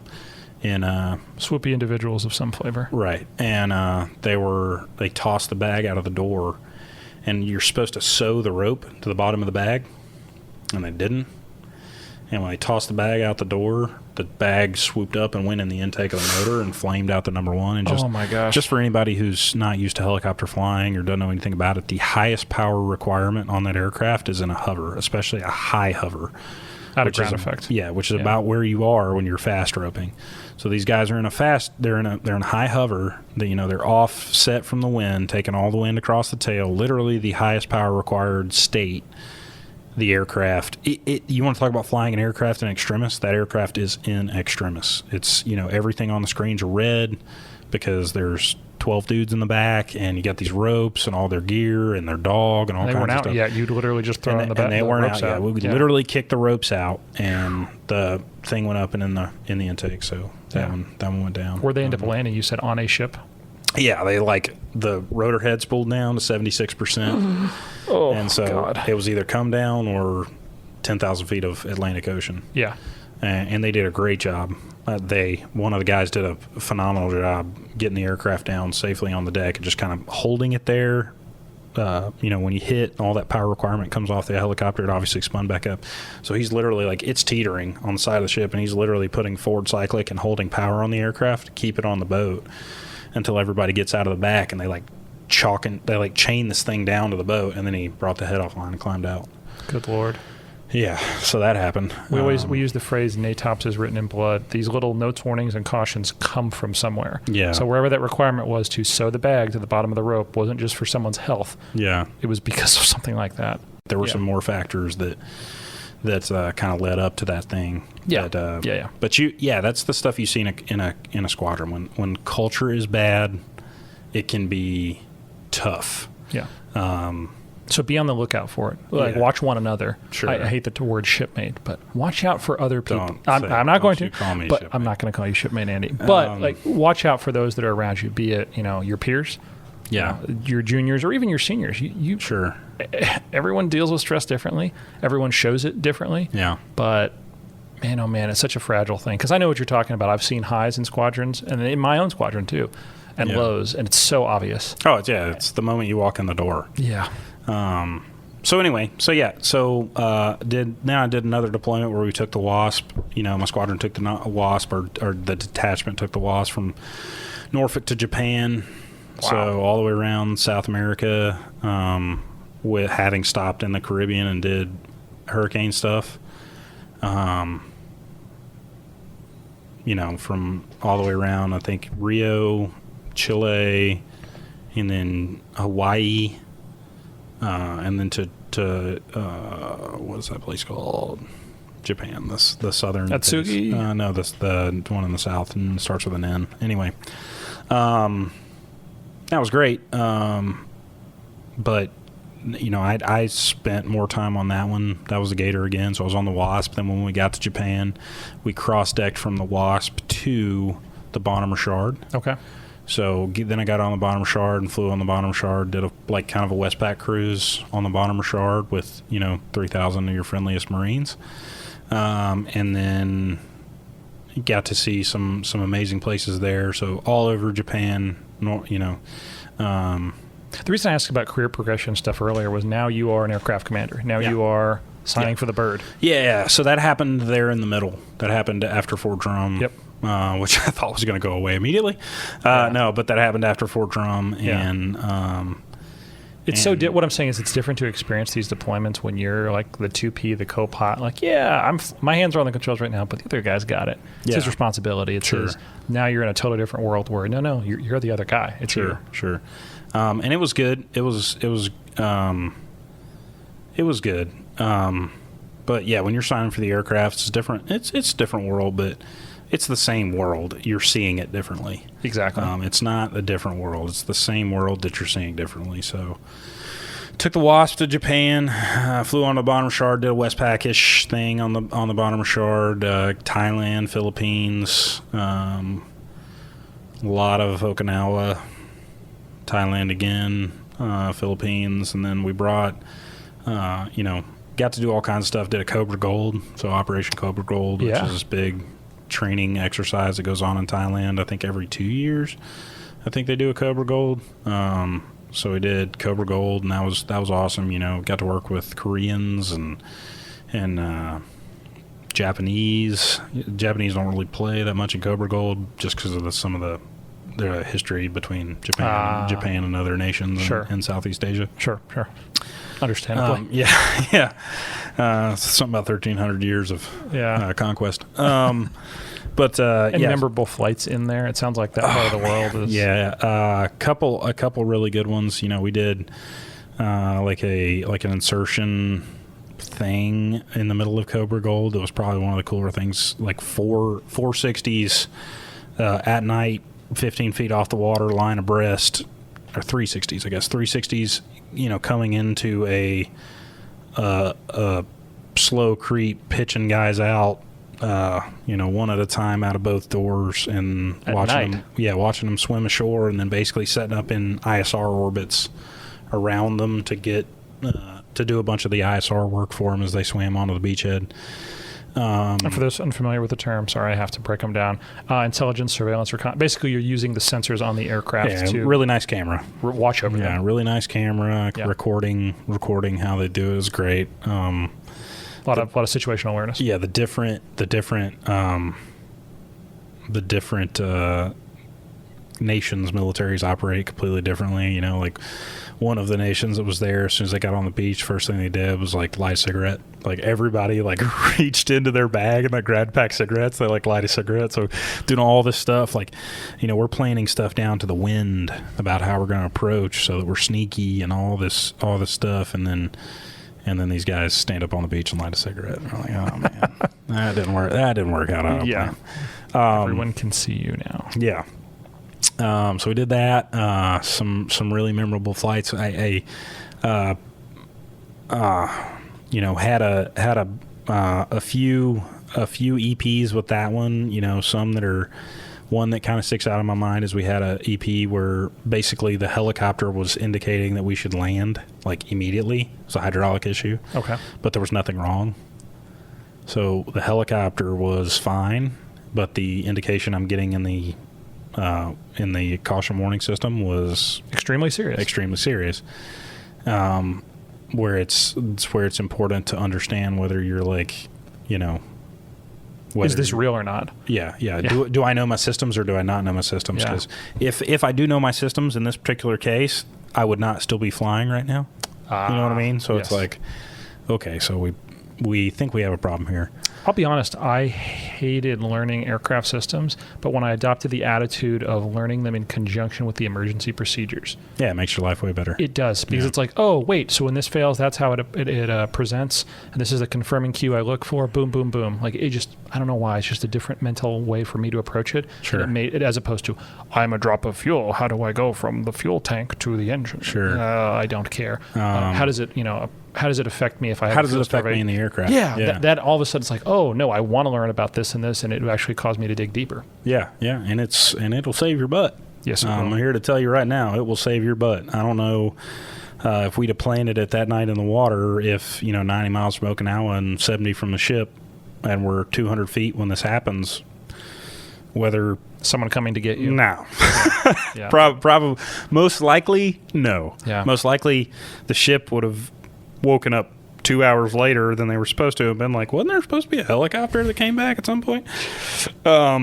And that would have been the end of it. You know what I mean? We'd have been out there in a raft in the sea, or not in the Sea of Japan, whatever that is, off the east side of Okinawa. You joke about that in the civilian world. I have heard of accidents, and I'm not speaking out of school when I've heard this from other aviators, where a med helicopter, the next shift came in, and wait, where's the helicopter? And everyone's cars are in the parking lot. Sure. Do we need to start a search and rescue? Where did they go? Yeah. And they did. They were in the water somewhere. Yeah, right. So I mean, it kinda, wouldn't. Yeah. So, I mean, that kind is a thing. That kind of stuff happens. Yeah. Not commonly, just to be clear. No. Things have changed not a lot common, recently. Not common. But that kind of stuff happens. I mean, and until it jogs someone's memory. Yep. Until it becomes an issue, people just continue on with their day. Complacency. Yeah, it's just it's complacency. It's a little bit of like the reason why we're always checking and double checking and triple checking and quadruple checking and monitoring where everyone is in the sky at all the times. Have they called back safe on deck or have they not or whatever it is so that we avoid that situation because it's happened in the military. Before, uncommonly, but it's happened in the military where guys are like, all right, well, I guess we're going to go home for the night and like stand up and start to walk out of the squadron. And then they like hear a helicopter, and they're like, or hear an aircraft. And they're like, what the heck? Where's that guy coming from? Yeah. Oh, he was supposed to come back here. Yeah. And the opposite of that is I've heard of folks, and just again, anecdotal stories from other military aviators that I know that, they thought they lost a wingman in combat or something along those lines. And then all of a sudden they show up back at the base and their radio was shot up or an antenna was blown off. So they were good. Right. They just followed their procedures and came back, but no one knew it. No one knew to expect that. Yeah. Holy, that's a good kind of problem to have. Yeah, it's a good kind of problem to have. But yeah, so did that deployment. And then we got to come back across America. We got to fly the 60s from San Diego because we pulled back into San Diego. So we got to fly the 60s from San Diego all the way back to Norfolk. At the end of a how many month-long deployment? At that point, I think the dead had been out 10. What could go wrong? 8, 9, 10. Cross country across the U.S. at 120-something knots. Yeah. And a 3-ship light div. Did you go south, I'm assuming? Yeah, so we did. No, I think we did. We didn't do a very direct route. It was kind of our hallelujah to America. World U.S. tour, coast to coast. U.S. world tour. So we went, I think, San Diego to Flagstaff. The next day we only made it to Vegas. Funny how that happens. I'm sorry, Albuquerque, not Vegas. Okay. Albuquerque. My mistake. That was different. Made it to Albuquerque. Stopped in Albuquerque for a night. Next day we went to Fort Worth. So we're kind of at this point a little zigzaggy. Following along on the map here. Yeah, and then we went from Fort Worth to Nashville. For weather or something, I'm sure. Yeah. Fort Worth, stopped in Little Rock, got some gas, went to Nashville. Yep. For weather. And then spent the last night in Nashville, and then the next day woke up and flew home. What a way to come back to Norfolk. Yeah, man. Across the mountains. And it was wild. It was great. It was a good time. Pretty much every day. We weren't flying like 12-hour days. You could do that flight. You could do that in like 2 days. Yes, I've known people to do it in 2 days. If you like rip it, you know what I mean, and you go straight line, you can fly all the way across there in 2 days. But just for the simple fact that everybody being gone for so long, and half the guys on the detachment have been gone like 10 months. So, all of us kind of sitting down looking at it. One, we wanted to see some cool places, and two, it was kind of I don't really want to take these guys who've just come off a 10-month deployment and put them on the road every day for 12 hours, and when they get there, they're like falling into a hotel bed for a night, and then the next day we got to do it again, and we're not going to show up until Norfolk until 6 p.m. and that's how you bend metal. Yeah, that's how straight up how you hurt people. Yeah. So we there was a little bit of I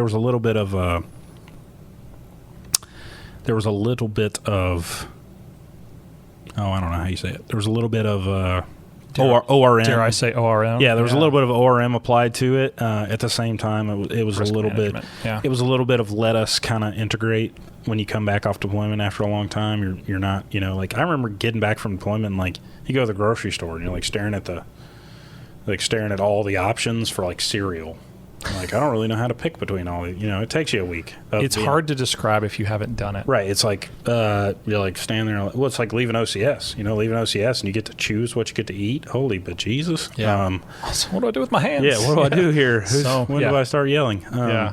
But no, like you're, so it gave us a little bit of a time to adjust and kind of get those first couple day weirdness out of everybody before we just rolled back into our FAMs, which was which was good. So I went home, and then I was at home for about my last, not at home, but in and out on debts for about the last 8, 9, 10 months, somewhere in there. Okay. That's literally the exact way it's supposed to go. You're supposed to have about 8 or 9 months at home, and then you move on. It wasn't really at home. It was like, I think we did 3 or 4 debts, and that either CQs or ammo cross decks or training debts and stuff like that. So it wasn't really home. I think the longest period I was ever straight home was 6 or 8 weeks. In your whole time? 22, yeah. In 3+ years? 35 months, yeah. So it's whatever. I mean, that's kind of what you understand going there, but it's just there were guys that were gone longer than me, more than me. Wow. Definitely. There were definitely guys that were gone more than me. Because I did essentially 3 6-month deployments, maybe a little bit less than that, but very planned. You knew when it was coming, and you knew when you were coming home, and you knew when you were going back. Yeah, so that's the toughest part of being expeditionary, not with a standing detachment in the Navy is, man, you might find out on Wednesday, when a hurricane hits, you got 6 hours. Yeah. You get a phone call, and it's like, hey, in 6 hours, you're going to be on the boat, Because the boat's got to then head in that direction. Because the boat's leaving, and you better be on it. Or you're going to be in the helicopter that's going to fly onto the boat, determining upon your state of mind when you get that 6-hour call. Yeah. But that's, that's part of it. And it's a cool part of it. You get to see how little you actually need to get a group of people together and go do work versus a pre-planned deployment that takes, you get everything that's truly needed to get on the boat and deploy in 2 hours. I mean, you can do it in 2.5, 3 hours. I need these 6 things. I don't need any of those other 457 things. That will be completely inconsequential for the next 6 months. I don't know why we're supposed to take it, or I don't know why we're supposed to do it, or whatever. So you get to see that, I think, really well. But it's also the same. It's pretty quick. It's pretty quick to call your wife and be like, hey, I'm leaving tomorrow. Yeah. What time tomorrow? I'm like 7 a.m. Yeah. Babe, it's 9 p.m. I'm like, yep, I know. I'm leaving in the morning, 7 a.m. So it was kind of hard on Lindsay. I couldn't imagine doing it with kids. But it was very tough. It was not the worst, but it was there were definitely guys that had it tougher than me, but it was I'm not built like that. I'm not built on just being gone for no reason, gone for forever. Yeah. For what seems like no reason. It's a very tough thing to get used to. But it's it's part of the game. Yeah. So and I would argue it's a lot tougher on the family than it is on us. Yeah. It's tough on us, don't get me wrong. Yeah, I think so. I mean, they have no control. We have a tiny bit of control. Yeah, kind of, I think. But it's just a different world. It's just for people who've never experienced that of hey man, we're leaving in 8 hours or 10 hours or 12 hours or on Monday even, and it's Thursday afternoon. That's a pretty quick turnaround when you got to get all your life in order to be gone. Yeah. So, and that's something that was something that was always weighing on you when you're in that situation is, even when every summer when hurricanes would start blowing up in the Gulf, and it even happens from time to time down here, when hurricanes start blowing up in the Gulf, you're like, okay, well, I guess I better get my stuff in a sock so that, if I need to get in an aircraft and leave today, right now, an hour and a half from now, I can go do it. And my house isn't going to come apart. You know what I mean? I remember, I can't remember who exactly it was in the FITU, but someone told me, hey, as soon as you get a chance to do a solo flight in a T6, do it. Because you don't want that first solo flight to be for a HURVAC. Into the hurricane. Yes, where you're trying to run away from it by yourself. And, the airplane makes different weird noises when you're in it. It did it actually to me today. As silly as that might sound, it made some strange noise. I was like, wait, what? Yeah. Your brain bandwidth is spent listening to the student, not listening to all those weird noises. Sure. But I thought that was kind of a piece of interesting, fun advice that is not at all related to what we're talking about. Yeah. No, it is. And it's true. You just have to be ready to do that at kind of the drop of the hat. Yeah. And it's a little better down here, obviously. But, I would imagine so. But in the fleet, it was very because here I know I'm going to fly away for 2 or 3 days. when the storm passes, I'll get in the airplane. I'll come home. Yeah. Up there, it was very much like you might be gone 3 days, you might be gone 3 months, and you found out 6 hours ago, 7 hours That's ago. a big difference. So yeah, it's a big difference, but it's a cool difference too. Again, some of the most rewarding flying you'll ever do. Was that? When did you land at Mountain Air? Oh boy, that was on the way back from Key West. Y'all were a little bit lost if you were in the mountains of North Carolina. I the guy that was with me was he knew it was there. Okay. He knew that was a thing. Okay. And so just went up and gave him a shout ahead, and they were like, Yeah. absolutely, come on down. We share that. I think that I'm never going to get in there into T6. No. And I'm probably never going to be rich enough to own land there. 3,000 feet or something? It's narrow, too. Yeah, it's tiny. Yeah, it's a tiny. It's one of the prettiest airports I think I've ever landed at up in the mountains of North Carolina. Did you put it down in that kind of field thing down at the end? Oh, no. We landed on the runway. Oh, you had to? Yeah. Oh, yeah. I got good GoPro footage of the whole thing. Landed on the runway, did a lap, landed. I let the co-pilot land the second one, took off, and then went over to Knoxville to get gas. Okay. And then getting out of the mountains was like up at, I think, like no joke, we were up at 10,000 feet. Up and around to stay VMC. We remained clear of clouds at all points and complied with all VFR cloud clearances. And I mean that because we kept climbing and climbing. Yeah. And I have no problem going high in a helicopter. I've done it before and went right over the top. And then all of a sudden the clouds they hug the mountains. Yeah, they dunk off. And then, beautiful landing in Knoxville. But yeah, no, it was beautiful. I think you and I share that. What I'm saying is I think you and I share that experience that not many people have landed a Navy helicopter up at that airport. No, and it was. I don't remember how high. It's like 6,000 feet or something, isn't it? And y'all shut down, right? Yeah. We did not. Yeah. But it was cool. Was you in Key West? So in Key West, we were down there for this like TAC training det thing. Basically, it was a pre-deployment thing that we were down there for, and I guess this is before my second deployment. Yes, before my second deployment, and then, we were just coming back. It was funny. Then another time I was coming back from Key West, we were planning on going. I think it was me and the same guy in the me and a different guy, I guess, in the aircraft. But we were planning on going to do the same thing, and we were heading up that way, and our -2 was in Charleston and had something go wrong with the aircraft, and the part was in my aircraft, or like the toolbox or something was in my aircraft. So we like get halfway there and then turn around and fly back to Charleston and land in Charleston, unload the helicopter. It's in the other helicopter. It's not in my helicopter. Oh. Yeah. So. Yep. So. Yep. So then we ended up just going straight home from Norfolk. Yeah. You can't. By that point, and it was like the guy that was in there with me was like, he and I were like, it wasn't that it wasn't kosher to go up and do that on the way home, but we really had no mission requirement to do it other than like, it's actually pretty good training to go land a helicopter 6,000 feet. Is. Especially one that's absolutely full of junk. You know what I mean? So it was pretty good training to go do it, but we were going to go up there and do it and was it Ingalls? What's that airport out west, up in the mountains? Did you ever go to? Right on the other side. Hot Springs? Yeah. Yeah. That's the one up on top of the hill there. Yes. Yeah. And the reason I mention that is when we got sent up there, myself, actually, Grumpy, and another aircraft, 3 aircraft commanders, we got sent up there at one point to green us up on mountain flying, which is funny going to an airport to green you up on mountain flying, but whatever.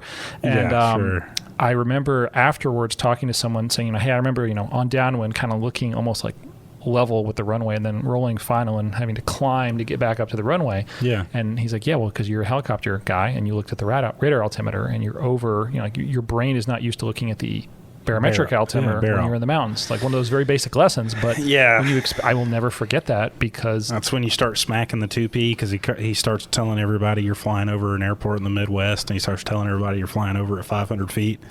You know what I mean? And like no one at that airport has a rad out. 500 feet is like negative 300, in real altitude. In bar, you have to use just common language. Yeah, so that happens. But landing in the mountains is good training. It is.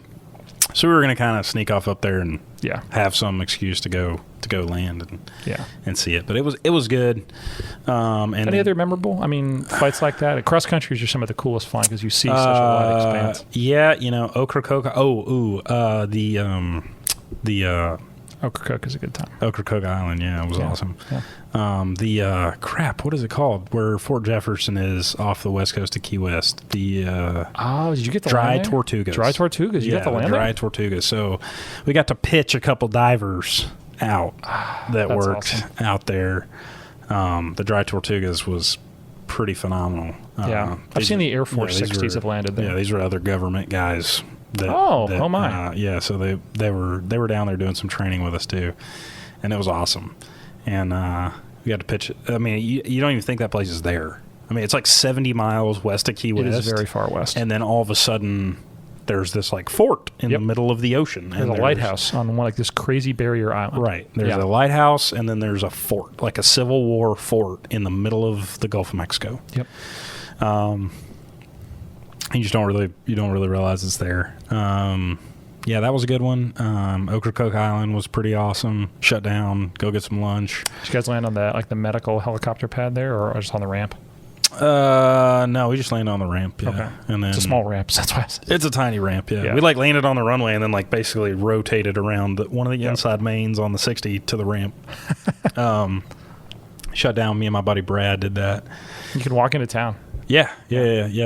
We had a guy come pick us up in a golf cart. Yeah, Howard's Pub. After the last hurricane, the golf cart got destroyed. No. Yeah, Okay, no more golf cart for the locals that know what I'm talking about. Yeah. That was good. I've made that walk several times. It's a good one, though. Yeah, it is. Did that one. That's probably most of the most memorable flights. On that deployment, flying down through the mountains of Thailand was pretty awesome. I bet. Doing like Nap of the Earth stuff in a section down through Thailand and the Philippines was pretty great. And then Okinawa was another. Okinawa's got this huge, massive range complex for the Army, because the Army has some detachment out there. It's mostly Marines, obviously, and then there's a massive Air Force base, Kadena. Yep. But yeah, it's got a bunch of nice LZs and stuff like that for us to go practice the night turf landings and landing in the dust and landing in the dirt and all that stuff was out there. So it was pretty cool. Well, the reason you picked the 60s here, I'm sure, was flying with the SEALs. Did you ever get to do any support stuff with the Naval Special Warfare? Yeah, like training stuff with them. A little bit, like breathed on some actual stuff in some hurricane land. Oh my! So they became more involved in that than one would think. Okay. They just had a very specific mission. They just needed a ride. They called an Uber. Good luck, boys. Have a great time. Yeah. But that kind of stuff happens. You'd be surprised, when you have very high level people from the government that are in a place that gets absolutely shellacked by a hurricane. They get pretty antsy about getting them out of there. Sure. You know what I mean? Infrastructure falls apart.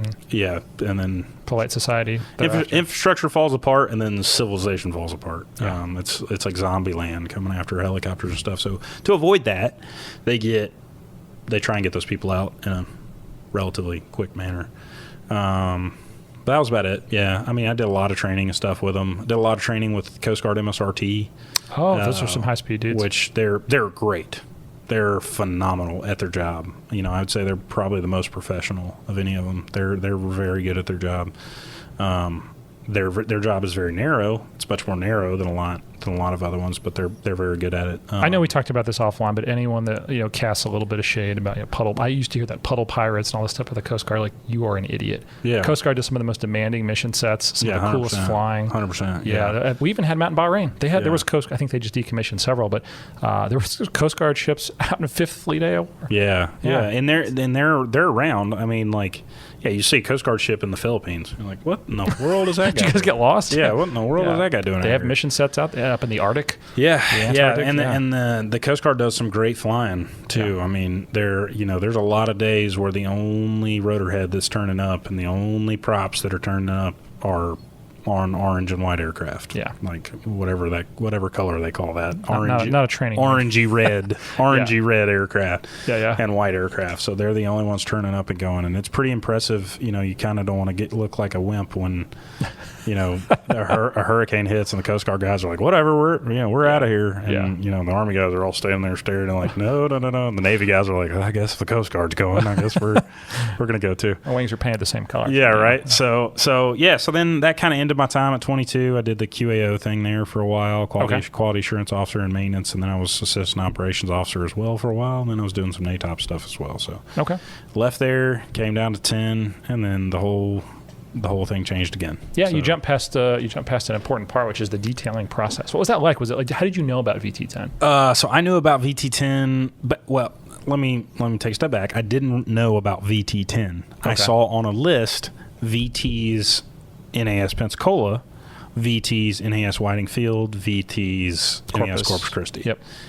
And in that order, by the way. No, I'm just kidding. Right. Yeah, I was not entirely sure. Yeah. And I was not entirely sure, and that's all like VT's Vance. You know what I mean? Like we just sent someone. Yeah. Like 53 landed? No. Like just Naval Aviation just sent someone recently to VT's Vance. Apparently, we're still doing that. Woof. Or it might have been Enid, but yeah. It's same. That's the name of the town. That's the name of the town Vance is in, yeah. So anyway, I wanted to come back to the Pensacola area. I love it down here. I've always loved it down here. It's a good part of the world. Yeah, it's a great part of the world. So anyway, when I see this list of things, I'm like, okay, whatever's going to get me in Pensacola. But I didn't really go that way. So I put VTs, I think, all in a row, and then I put Ospreys. I was going to try and go fly Ospreys. And then after Ospreys, I put HTs. So I was going to go back and instruct in helicopters. And then I had like a bunch of different stuff, Stations R, Key West, you know. Stuff all over the map. I didn't really want to stay in Norfolk. I didn't really want to go to San Diego, so I kind of put those at the end.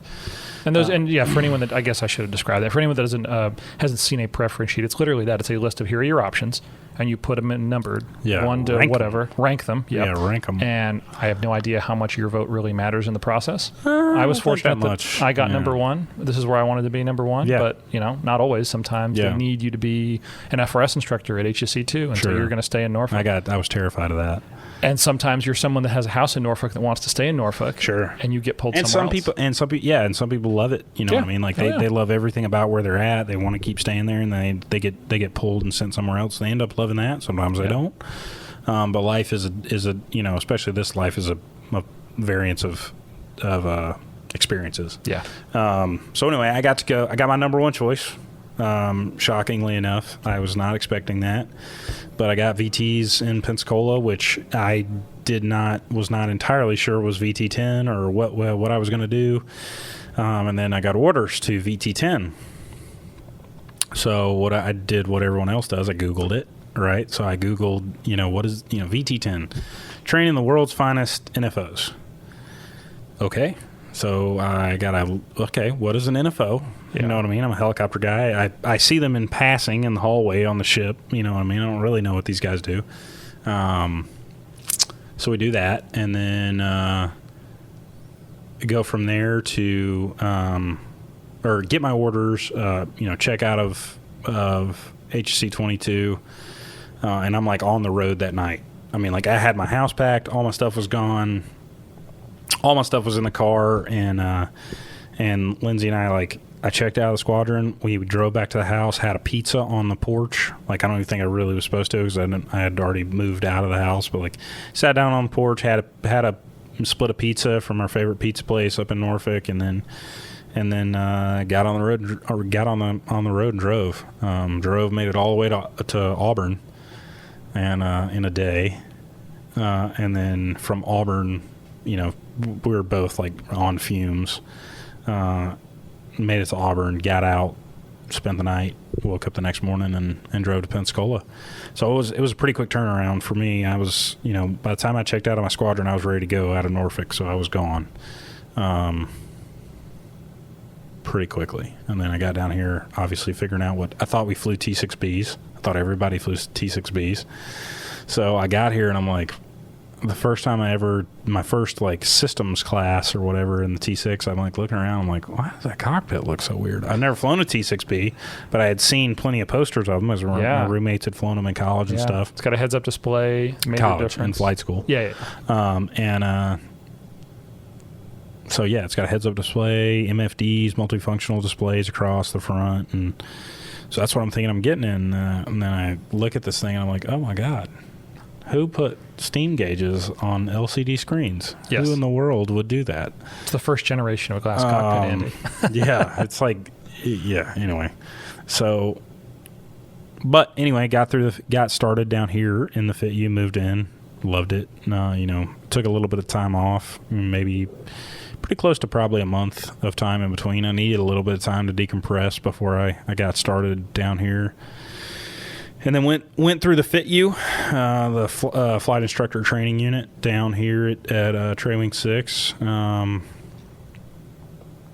learned a lot of good stuff. It was funny. I was, used to cruising in a 60 to 120 knots, and now I'm at 120 knots on approach with the aircraft pointed at the ground. So it was something slow. Slow as I can go, right? So it was something I wasn't used to doing.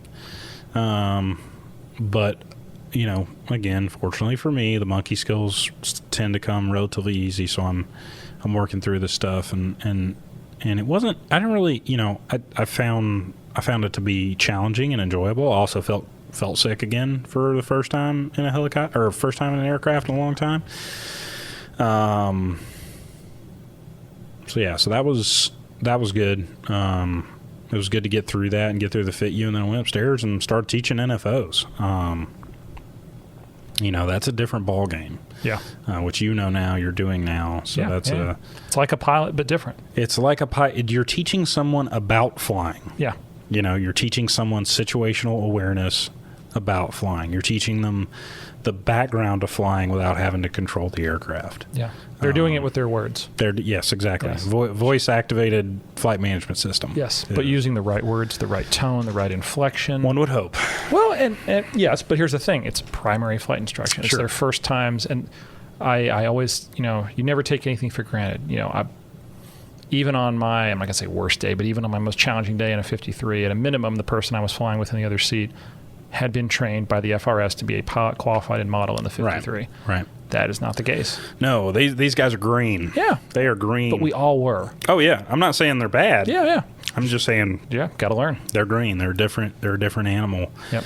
And their syllabus is so short and compressed. The ramp, I would say the height of the ramp is not as high as a student pilot, but the speed of the ramp, the angle of the ramp up to their knowledge basis that they're required to know is shorter. Yep. It's definitely not as high of a ramp. Yeah.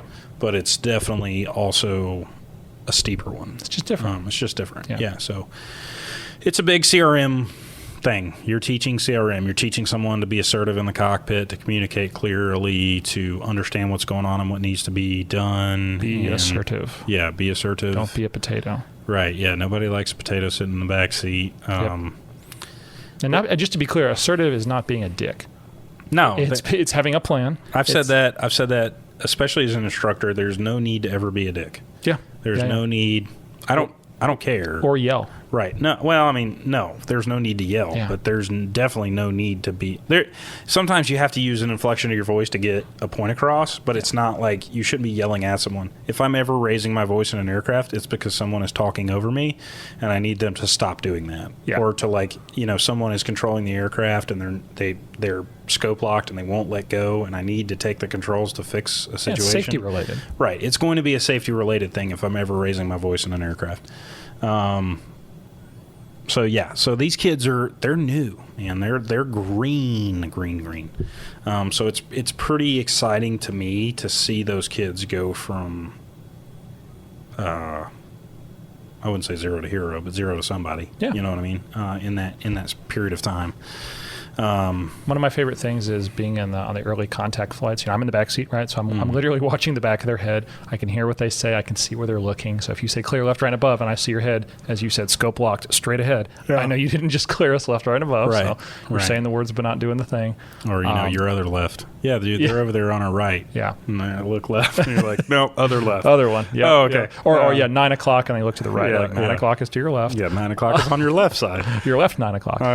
But, those mistakes have to be made. And it's the greatest feeling in the world is when you say something and they listen and they do it. I know that might sound really kind of silly or trite, but the lesson gets learned and then they move forward. And you don't have to say it again. As silly as that sounds, anytime I'm opening my mouth, I do it a lot, Benny, to say something, it's for a reason. It's not just because I want to hear myself talk.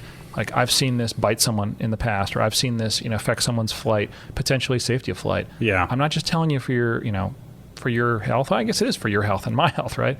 And so when they listen and get it, it's awesome. Yeah, and I try and explain to these kids that no matter whether they're the most junior guy in the squadron or the most senior guy in the squadron, they're going to hit the ground a half second after me if we screw this up. And that may sound terrible, and that may sound, but it's serious. It's serious business. It's the reality, yeah. And you can have fun while doing serious business. My rules for a flight, right? If we're not getting the training done, my first rule is safety, right? So as with almost anybody in aviation, generally has a pretty good idea of safety. So I want to do the mission or whatever we're planning on doing that day, training, whatever it is, safely. I want to get it done in an efficient manner. I want you to learn something, and I want to have some fun. If we're not doing all four of those things, then I consider that a bad flight. Yeah. It would be if you don't like flying, if it's not fun to you, this is a really bad profession to be in, because flying was the glimmer of hope amongst all the other stuff that went on. It's hard work. But it is very hard work. Yeah. Yeah, I mean, flying is hard work. Flying is hard work whether you're learning to do it in the civilian side or the military side now. I have done a little bit of both now, a little bit on the civilian side. I will say it is probably a much steeper and longer ramp in the military world than it is in the civilian world. And it should be. You are a professional. Yep. You are either training to be a professional or you are a professional. Yep. You are not getting your pilot's license so that 3 years later you can, get an instrument rating after you've got 500 hours under your belt of flying to go get the hamburger or whatever it is, right? So you are on a time clock to get to a place where you can employ value. Yeah, military aircraft, right? And that's a tough thing for some guys to understand. Some guys kind of feel like it's a little bit of a flying club, and it's like, man, that's not really why we're here. And you have to approach it with that. You have to approach it with that attitude. If you don't, some guys like we're talking about, the kids need to make mistakes and they need to learn. That's 100% correct. Because if they're not making mistakes and they're learning, if they're just as good as we are on day one, then there's no reason for the building to exist. There's no reason for the airplanes to be out there. There's no reason for you and I to be down here teaching them. And we enjoy doing that, so we might as well shut up and deal with it. You know what I mean? So you have to approach it with that attitude of there's a reason why I'm here and there's a reason why these kids are here. And the reason is so that we can make them better to, at some point, not replace me in the fleet, but to replace one of my buddies. Yeah, exactly. I always like the phrase, it's certainly not mine, but look for the intelligence behind the mistake.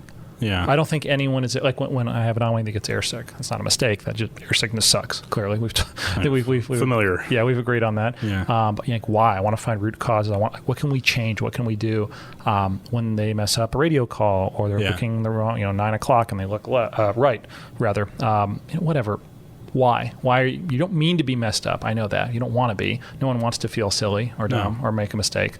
So why? And then identify that root cause to the best extent possible and then move forward with it. And so that's why I know my briefs are way too long. I know my debriefs are way too long. I know my grade sheets are probably, legendarily way too long. But if you don't capture it, what's the point? We're just out there burning the taxpayers' money. Is anyone getting better? The worst debrief is finger guns. Hey man, any questions? Like, tons, but I can't tell. I'm not going to get to ask them. Yeah, and at the same time, there's a limit. There's a balance for sure. Sure, and there's a limit to the amount of intake that they can take on board, and that's another very another acquired skill that you get as an instructor of, I know I can give this much today to this student, whereas his on-wing partner, I might be able to go 10 steps further or, Yep. Whatever it is. But there's just not a lot of nuance to teaching.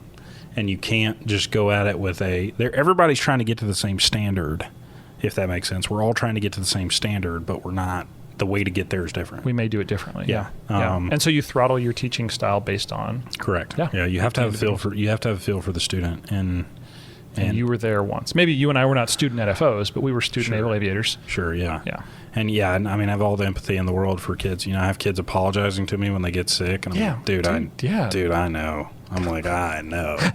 I'm like, you're so much better than me. It isn't even funny. They're like, really? I'm like, yeah, man. I had one throwing up and then still like calling things out on course rules, like in between throwing up. And yeah, like, that's what I'm saying. That's incredible. I remember back in the day, legitimately flying an approach with my knees and puking in a bag. Yeah. And I'm making a radio call and then go back to kick the mic up and puke in a bag. What more could I ask from them than doing that? You can't push. There was nothing more I could give. No. There was nothing more I could give on that flight. But at the same time, back to the stubborn and stupid part, I'm not going to be the reason. I'm not going to quit. You know what I mean? Yep. So I did that, and then now, got through all the qualifications upstairs at 10 and started teaching and everything. So contacts, instruments, visual navigation, basically, low level navigation. I do love it when they said 2,500 feet low level. Low. The guy looks at me because he saw my helicopter patch on. And he was like, "Yeah, I'm like, yeah, man, 500 feet and below is low." Yeah, I mean, 2,500 feet is not low. Yeah, like if I was going to do a route in a 60, I'd probably be somewhere in the neighborhood of 50 to 100. Yeah. It's just funny, just the comparison. Yeah, exactly. It's different, and I think it actually makes it tougher because they don't see contour, but there's it's hard. Contour in the state of Florida. Well, yeah, I mean there is to an extent. I know. You know what I mean? There's, I mean it's hard to navigate using section lines when you can't see a hill or a riverbed or any of that stuff. So anyway, did that. And then formation, obviously, and then I came down to the FITU as an instructor. So that's where you and I met. Indeed, and we did a bunch of flights together. Yeah, a bunch of flights together, getting you up to speed in the T6. Yeah, and that's been a great. I think everybody has a certain amount of time, active duty every day teaching NFOs that they can fly, before they kind of need a little bit of a change, or they need to slow it down or throttle it back or whatever. And mine was, about 600-700 hours, and I did that so fast. I did that scream through it in a year and a half, that by the time I was up there a year and a half, I was like, oh, okay, I need something different. I need something a little different. And Nate, my neighbor at the time, or still is, but used to be the OIC in the FITU, and he's like, hey, have you ever thought about coming down here? I'd love to have you. And yeah, man, absolutely. I'd love to go down there. Yeah, because it's a little different, a little bit different. And you're not producing pilots; you're producing instructor pilots. Right. So it's taking guys who know how to fly and teaching them how to fly this. Which can sometimes be a little more challenging than you would think, because it's not raw. You know what I mean? When somebody's raw, you're okay, man. You push the power up with your left hand, the prop turns, it's going to create some torque. You got to use your right foot to counteract. So basics of flying an aircraft. And a lot of these guys have either been in aircraft where they didn't have to do that, or aircraft like me and you that flew a completely different way, or whatever it was, for an extended period of time, and all that is gone. It is just gone. And they're very ingrained in what they're used to. So you have to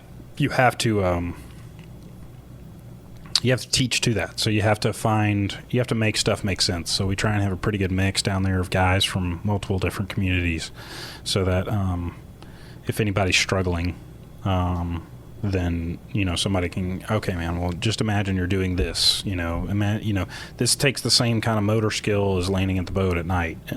That kind of thing, so that we can explain stuff clearly and hopefully get people where they need to be. And then so now I do all the initial training for instructors, and then all of their upgrade flights all the way up through formation and their annual check rides and all that stuff. And that's what I'm doing now for about another 14 days. 14 days. Yeah, another 14 days. Man, I got you right at the end here. What comes after that? Safety school. So Okay. I'm going to School of Aviation Safety, Naval School of Aviation Safety right down the road, and I'm going to teach some safety management system stuff. So big picture safety management, not the nitty gritty of it, but more or less, from what I understand, I'm going to do the big picture safety management system stuff. I'm still going to be flying, but. So I think that's kind of a cool thing is that you're on the same base. I guess, are you part of the same wing? You probably belong to someone else, though. No, I'll belong to School of Aviation Safety. Okay, but you can still associate and fly with Training Air Wing 6. So just because of my qualifications, not because of anything stellar that I did or any of that, but that just because of my qualifications, I can come back a couple days a week. The plan is to fly at the FITU, really, more than anything. That's kind of where I'm needed. More than upstairs in the squadron. The more people I get out of the FITU, the more people go up to the squadron, the less I'm needed up there. So it's trying to bite the head off of a problem that is a full anaconda long. So that's the plan. What's next after that, do you think? Commercial aviation. So I'll hopefully be separating, going on terminal leave January-ish of 23. Early January of 23, hopefully right out in January of 23. Okay. And then I think I'm going to try and go fly a little bit on the outside, and nice. And I might stay in the reserve. I think that's kind of my plan. It's a huge strength our squadron has is the reserve component. And it's leaned on heavily, and it's I think our reserve component would struggle. I think our squadron would struggle. A lot of our most experienced, most qualified people are in the South. Yep. A lot of continuity too. They've been here a long time. Right. And they can immediately tell you when something doesn't make sense, or when something new happens and I say that doesn't make any sense. They go, no, this is why it makes sense. Exactly. Because I've seen this from 5 years ago, and it's hard for me to argue with that, even though it would have to be blatantly wrong for me to if they're going to tell me and not have some sort of a semblance of not authority, but like know-how to get this kind of training done, because many of them have been doing it since I was a flight student, and I can only imagine if you do that how much better it would make you 10 years down the road from the first time you do it. Absolutely. That's where I'm at now, and that's hopefully where I end up going and continuing to fly. One thing I know I definitely skipped right past was your call sign. When did you get your call sign? Annie. Okay, so Annie is little orphan Annie. Yeah, little orphan Annie. So it's kind of a two-part call sign. So the first thing is orphan Annie, because I kept getting farmed out to do all kinds of crazy stuff in the fleet. So flying with other squadrons? I was the orphan, yeah. Okay. So I kept, going to FCF their birds, or going to help them on a det for a little bit, or blah, blah, blah, blah, blah, all the way around. Why was that? I don't know, man. I just wanted to be home. I just wanted a period of time home. Yeah. But no.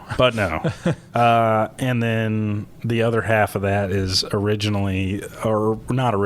the same time running together, someone who was always like wondering why we were doing stuff. I have a tendency to question why we do stuff. I would much rather, I know when I try and explain to someone why I'm doing something other than just go do it. Yeah. So that rubs some people the wrong way in the military. So I got, running congruent with that at the same time, they turned into Anakin Skywalker. So they said I was, Annie. because they said he was the biggest BITCH in the galaxy. Basically, a couple of the senior guy, the 04, one of the 04s, one of my best friends, who was the WTI at the time, were making fun of me because I always ask the question, and I can as with any plan, you can throw darts into the holes with any plan, and I had a tendency to be like, guys, this doesn't make any sense. Like, why? This is stupid. Why are we doing this way? And so running congruent with that one. that I became Anakin, but they thought it was too cool for me to be Anakin, so they called me Annie, and then it turned into a little girl's name. So that's oh my, that's where that morphed. That's a good story. I've heard dumber. Mine is dumber. So it's not that good, but yeah, yeah, there were some other ones in there that they thought were going to stick, but nothing really ever stuck until Annie. The worst thing you can do if you don't want a call sign is to let people know it bothers you. Annie never bothered me. If you're not secure in yourself enough, one thing you'll learn, at least in military aviation, I'm assuming in all of aviation, is to have some relatively thick skin. I'm self-aware of my flaws, if that makes sense, that I have a tendency to question what's going on around me, mostly because I know the other people don't have a good answer. You know what I mean? And so I have a tendency to ask the obvious question that I seem obvious about. I seem to think is obvious that everyone else in the room is just kind of omitting from the conversation. So I asked the question, and they enjoyed poking fun at me about that one. So that's awesome. So running congruently, Annie and Anakin, and they fell for the little girl's name as is tradition. In Naval Aviation. Yeah. All right. Well, we talked about what you're doing now, what you're hoping to do next. What would you have done differently? If you look back at your career, your time flying, is there anything you would have done differently if you could go back and change it now? Like from the start, I probably would have looked mostly at. I probably would have done a little more research on accession programs in the military, trying to figure out. I kind of took people for face value of what they told me, and I don't think that. Don't ever do that. Do your own research with anything in life. Trust but verify. Yeah, leaning hard on the verify. Yeah, just go look it up. And then I think if I could do it over again, I probably would have. I don't know if I would have been able to shed a lot of the stress, but I probably would have tried to have a little more fun. And a lot of times, I probably would have tried to have a little more fun. That would have probably been. I'm having a blast, now and have been for a while. But I probably would have tried to have a little more fun. There may have been some better avenues for me to learn to fly, and there may have been some better avenues for me to serve. And I'm not sure. I know that hindsight is 20/20, but. Yeah, I probably would have taken it. I'm a pretty lighthearted dude 80% of the time, I would say. The other 20% of the time, I'm pretty easy to spool up on that kind of stuff. So I would have tried to have a little more fun. I would have tried to experience a little more. I don't think I would have changed very much of anything.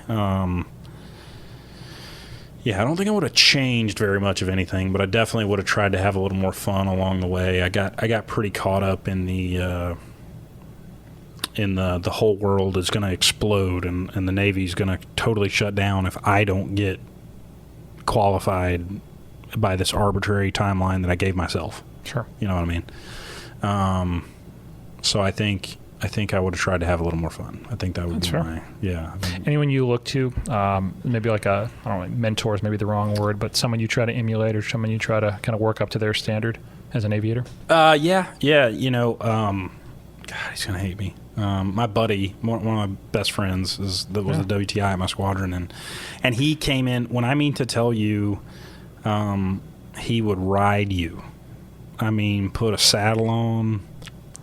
And he would ride you. I appreciate somebody who is open and honest with me about stuff.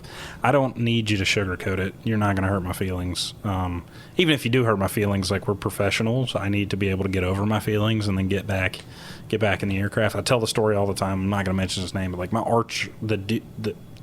like the person who I am least compatible with on this planet is a 60 Sierra pilot, and we don't get along.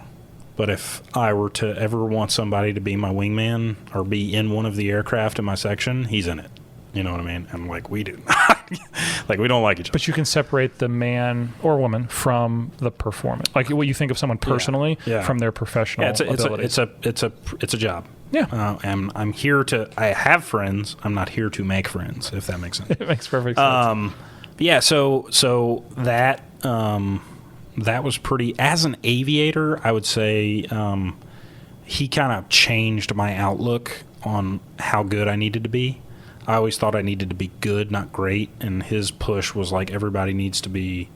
You have earned zero swagger. You know what I mean? So if you're gonna act like you're good, you need to be good. And so that was pretty eye opening. From it was wild because he was like one of my best friends, but at the same time, if we went out and flew together, he would just rake you over the coals, just wear me out. You know what I mean? And he would debrief the smallest things, you know, not inconsequential. I'm not talking about weird WTI stuff. You know, your color of yellow on your smart pack was 1/2 shade off that color of yellow on the PowerPoint presentation. Yeah. Who cares? I mean, like actual stuff that affected you in the aircraft. And he was just very adamant about everybody being not only he was very adamant about everybody being professional and being very good at everything they did. I mean, up to and including we were just taking a 60 from Norfolk to Oceana. It better be, I mean, you don't have to like sit down and brief it for 5 hours, but he wanted it to be done professionally. And it did not matter what it is. It needed to be done professionally. And that kind of changed my outlook on aviation. And I think that made me grow up a lot. That's good. Knowing people and having people in your life like that you're always aspiring. I have someone, I know exactly who it is, that I aspire to be like. Yeah, and it's not, it's not that I'm like he and I disagree on stuff all the time, and it happens all the time, and it doesn't have to be perfect. No. He's not a perfect person. Neither of us are perfect people, but at the same time, like it changed my outlook for how I was treating aviation. I was treating aviation as something that I needed to be good at, and he was treating it as something I needed to be constantly getting better at, no matter how good I was. Constantly improving. And I would say that guy, and then I had a couple leaders in the fleet that I thought were great. They truly, this was much later on in my time there, but I felt like I could go talk to and you have their ear. You know what I mean? Like there's this thing people you only have a certain finite amount of caring, and you only have a certain finite amount of like words you can use on something. So you have to find the people who will listen. And if there's something I can press upon people is stop talking to people who aren't listening. You know what I mean? If they're not listening to you, if they're just blowing you off because they don't care, it's just whatever is going to get me through the day, and I don't want to shake the tree, and I don't want to see what falls out of it. Stop talking to that person. Like it's not going anywhere. If they don't think your opinion is important to them, don't give it to them. Don't waste the time, because you're just burning air. Yeah. So I had a guy that a little bit later on in the fleet that I felt like was pretty good about listening to me, and if I told him something, he and I were kind of at the and we're way apart rank structure. We're way apart. He was my boss, but he was pretty good about understanding that no matter how passionate, I will say, as I was when I came in there to talk to him about it, that it was coming from the right place, and that he understood that I had thought it through before I just gave it to him. Sent it. Yeah. Okay, two final big lofty questions before I give you the last word. Would you say, getting you ready for those professional commercial aviation interviews? Okay. Greatest strength, greatest weakness in the aircraft. You as an aviator. In the aircraft. Let's just use we can use aircraft leadership, whatever you want. Okay. So this kind of aviation thing. Probably greatest strength. I am weirdly enough, I'm a people person. It doesn't come off that way all the time, but I do. I do enjoy working as a team. I do enjoy watching someone get to the point where I am connecting to them, and they know what I'm supposed to do, and I know what they're supposed to do. and I would say my communication style seems to work pretty good in that. So I would say probably communication and the crew resource management style of flying and instructing is probably my strength in the aircraft. I'm no phenomenal manipulator of the sticks. I would say probably my weakness in the aircraft, rope memorization. No, outside of that, I'm really bad at rope memorization. But no, outside of rope memorization, I have a tendency to be sometimes overly passionate about stuff. So I can be a little bit stubborn and stupid from time to time. Not that I make poor decisions or any of that. But you care. Yeah. I do care. Yeah, and it's a it's a blessing and a curse. I care, and sometimes you feel like you can make meaningful change. Sometimes I'm beating my head against the wall for 4 hours. You know what I mean? Absolutely. Just to have no real effect. Yeah. So That's totally anyway. fair. Annie, thank you again for doing this, for taking the time to come down and visit. I always like to end these with you get the last word. Anything I didn't ask you? Any final thoughts? No, man. I think we went through it all. I don't know how long we went, but it seems like a while. A hot minute, yeah. Yeah. No, I appreciate you having me. Yeah. Thanks. I hope this kind of different perspective on aviation. It's a great world to get into. You are going to have ups and downs with any career you're ever a part of, or you ever decide to be a part of. You're going to have ups and downs with it. It's going to be this one just is a whole lot of work. So it's a whole lot of work to have a lot of ups and downs. But the ups are very up. The downs, you gotta keep things in perspective. I still think a bad day flying, is over a great day sitting in a corner cubicle office. I couldn't imagine it. But the aviation world is got to get better. We got to get better at opening this world up to people who aren't normally in it. And yeah, I mean, I hope that this kind of stuff branching out, people get interested in hearing this again, because we have access to the world in our pocket. Yeah. So I hope this is the kind of thing that'll get that stuff out there. I appreciate that. That was the idea. That's for those that I guess I haven't told the story. That's the idea of doing this, is that I love hanging out. I'm an old man at heart. I love hanging out at the airport with the old guys and hearing the stories. But if you're not out there, those fences look scary, and they keep the honest people out. Yeah. And I want folks to get to be excited about aviation, whatever flavor it is. It might be flying a hot air balloon or a 747, whatever it is. There's a lot of cool value that comes from it. And I definitely think, I don't know, I'll be honest, most people I know are not your background. They have zero exposure to aviation. I'm not going to say zero. You had your grandfather writing those stories, sure. But very little prior to doing the thing. And it's not an easy thing to Just do. IFS. Yeah. Yeah. Yeah. Yeah. So that's awesome. Yeah. Okay. Thanks again. Yeah. Thank you.